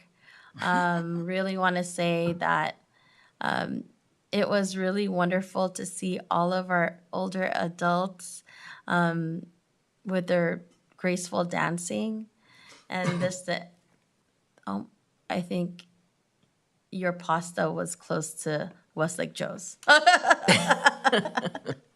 I'm gonna say that. So Opal, I know you're not feeling well. Thank you so much for your amazing, amazing, amazing work. I know you probably did so much over the weekend, but want to thank you. I know you were to receive the Black History Month proclamation, but want to say thank you for your tireless work. As someone from Daly City who's for the community, that crab was amazing. I will just say next year, don't miss out, because it was definitely perfectly cooked. Not too salty and very fresh. I know that. I also want to acknowledge during the Lunar New Year event that our director of wastewater, I just want to say thank you for, he had his other hat on. He's part of the Silver Kung Fu Academy, and I only learned that later. But I just want to say thank you so much for, I can feel your energy. No wonder. And it was really great to see that side of you and what you brought to our community on Saturday. And so I will now ask my colleagues if they have any city council reports. Well, I just want to give a shout out to all the folks that put together the Lunar New Year event. That was spectacular. Yeah, I won't go through the whole list. The mayor's already done that incredible job. The children are my favorite part. They're all, everybody great. And then when you were talking about our director of wastewater, we have to acknowledge your wife and your son, who used to be really little, but your son is grown now. And to all the directors that were there, I look like everybody and the city attorney was having a good time. The food was good, staff was great. It was the music, the dance, our Daly City PD, North County Fire. And as the mayor mentioned, we did have coffee with the Kevin Mullen, and prior to that, the city manager had prepared a list, and we did go over the Muscle Rock, and that I know that that our city manager has been on top of things. And also there was other lists that the director is looking at with you as well, that you're looking at all the other things. It's called a wish list, but I think some of it can be fulfilled, although the Appropriations Committee has not approved as much as we thought yet. But there are some other things hopefully we can do in the works, and I appreciate that. And it was great because 2 representatives from each city, and the way they had it was great, and it's 100% of his staff, the San Mateo staff and the DC staff. So it was done through a fair process where 2 people, the first 2 that could be there, so that each of us could go, not to violate the Brown Act. But I thought, and I know he's looking forward to it again. And it's a way to get things done and to stay on the ground and stay connected. So really appreciate that. And a happy Lunar New Year to all. It still continues, and the beautiful decorations that Miss Leilani, I think it was you, huh, Miss Leilani, that you made it in the chambers tonight, or maybe it was Miss Angie, but it was beautiful, and it's nice to see the colors, and it makes it vibrant in here. And for us not to remember that, she said this is the year of the dragon, but all of us, it was a great event. And the weather held out, so people were able to enjoy outside as well. And so we look forward to that. And I'll make it short because I think it's almost 10:15 for the next time. So thank you, Mayor, and thank you, Vice Mayor. Thank you very much. I also want to add in addition, I was able to join Mission Fusion, which is at Jefferson High School, their amazing dance production on February 9th. It was really, I mean, they talked about being able to address how you're feeling. And given the pandemic, as Vice Mayor mentioned, there was a lot of isolation. Kids couldn't see each other or, be in school. It was the digital, just being on screens. But they talked about really the different emotions that, they go through, and also provided an avenue where, there's opportunity to take time out, and for them to express how they feel, whether, it was being sad, having anger, anxiety, fear, feeling, having power, joy. So I just want to say thank you to all of the youth there for sharing their talent. And also, I know that Victoria Magbilang's daughter, Eden, did such an amazing job as well, as was one of the characters. I want to say thank you to Miss Hansel, who continues day in and day out in making sure this productions continue. And so hopefully you're able to watch the next production in the years to come, because they constantly are always there. I also want to acknowledge that, Skyline President's Council, they had an event as well on their campus. Was really an opportunity to support many of their programs at Skyline College. And they had an event on Thursday to bring community, business organizations, and nonprofits together to support the work at Skyline College. So I just wanted to share that. And then also just wanted to, I forget all of these, there's so many things that are going on in our community, but just wanted to share that was the the main ones that I was able to attend. Oh, I want to acknowledge that it was the 44th anniversary of Good News Fellowship in Daly City. So that it was, I think, the first Pentecostal church in Daly City, but they've been around for a long time. And so it was the 44th anniversary.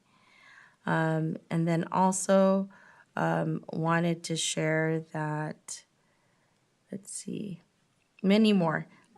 One main thing I wanted to share with everyone is that we're going to continue to have an opportunity to share what Daly City has to offer in our community.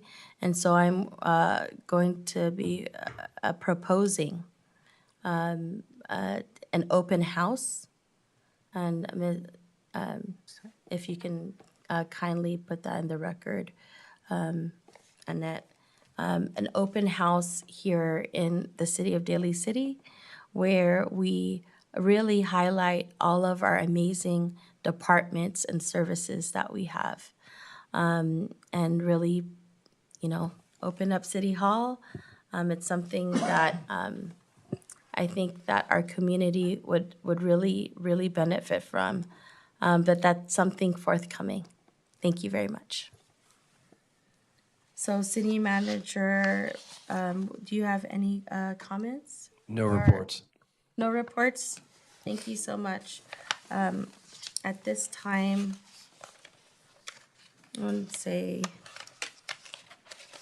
I'm finding my adjourn in memory. Thank you very much. And so we're at the last item of the evening, and we will adjourn in memory of the following. And so I will ask Councilmember Di Giovanni. Oh, thank you, Madam Mayor. So at the last time, I was hoping Ms. Marie Bruswella was able to be here, but unfortunately she cannot. But we want to adjourn in the memory of someone who everyone loved, and he also was a tap dancer here and loved the tap dancing over at by our Westlake. And I believe Denise knew him very well, and he's a great tap dancer, Robert Bruswella. So, and for 31 years, he always was an avid runner, and he was a great role model in the public works. I believe, I don't know, Mr. Chu was around at that time, but everybody loved looking up to him as far as he was given opportunities to be a supervisor, but chose to be his humble self and just be a worker, hanging in the trees one day, he got stuck there. And I'm sure you've heard legacy stories. Rick Medina has many stories. And I think Mr. Piccolotti, you may have known Robert Bruswella as well, and have fond memories of him. And just never got angry. And even with Marie, very supportive with his children. He passed on New Year's Eve, December 31st. We had a celebration for him at OLM with the Mass, and then also at the Bass Cultural Center, a place he also loved very much, and made it very lively because that's just who the person was. And of course, Marie made sure that even though Robert was not Greek, he was buried in the Greek cemetery because of Marie. So he would do whatever Marie wanted and be supported. They had a dance studio back in the day that many people are familiar with. And so sadly, he was 84 years old. They were married almost 60 years. And a true blessing for many of us in our city and throughout, and many of the departments know him. And he'll be truly missed. And with that, I appreciate it. Thank you, Mayor.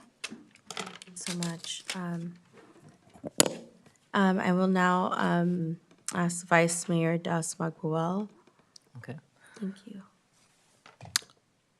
I want to close the City Council on behalf of Dr. Catriona Rueda Esquivel. She was Associate Dean of Ethnic Studies at San Francisco State University.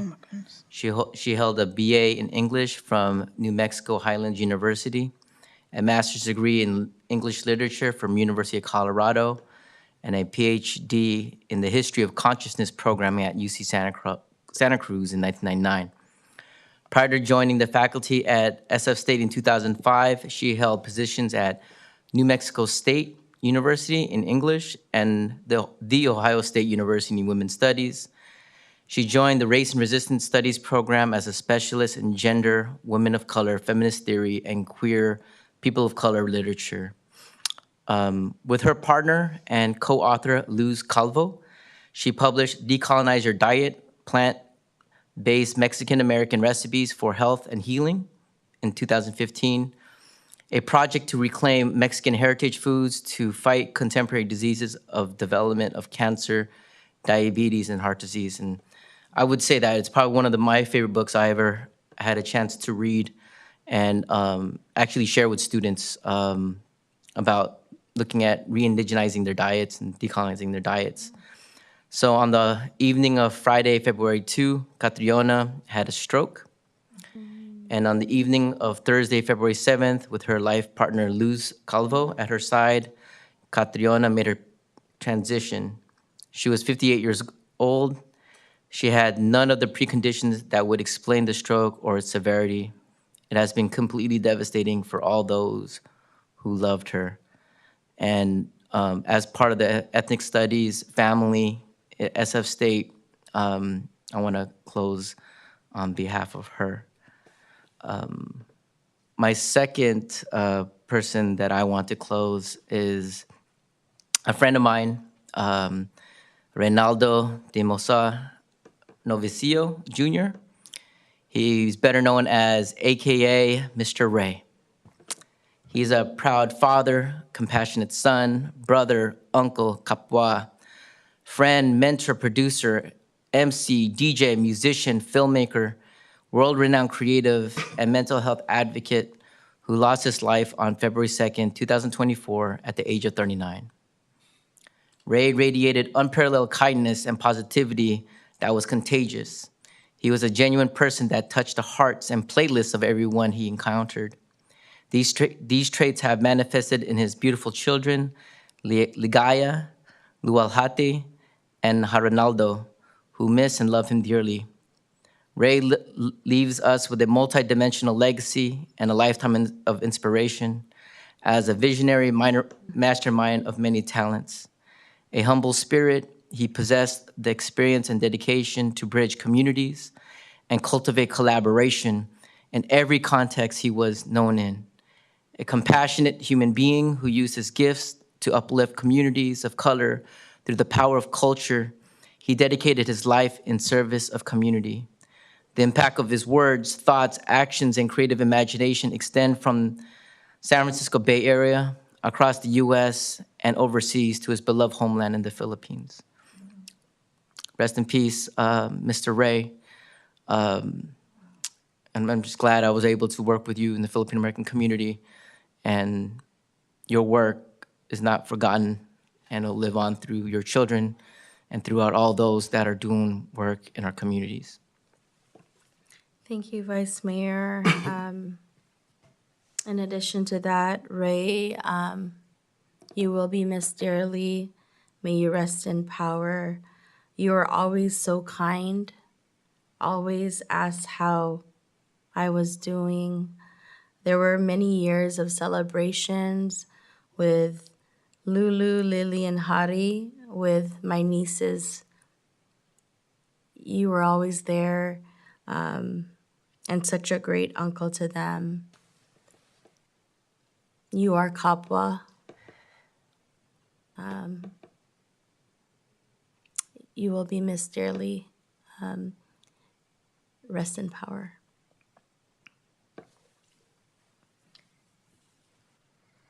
And now also have memoriam in memory of Jack Burkett.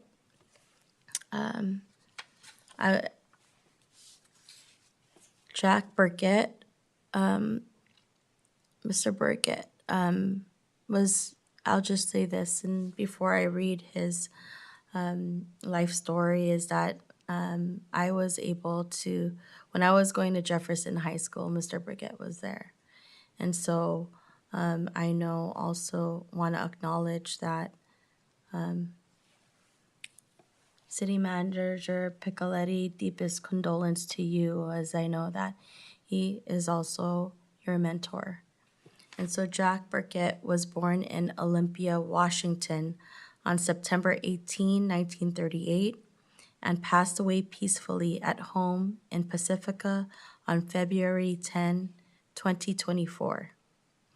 After his service in the United States Marine Corps, he settled in Daly City, eventually moving to Pacifica in the 70s, where he would live out the rest of his life.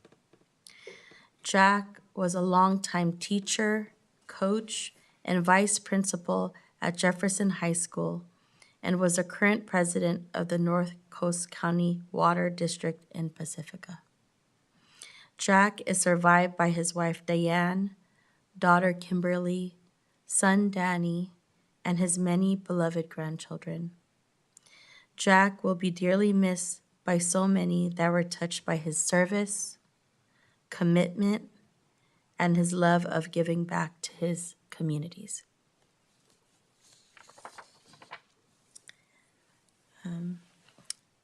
And to our employees, our relatives, and their immediate family members, Bula Brown, grandmother of Department Wastewater Distribution Operator Andre Allen,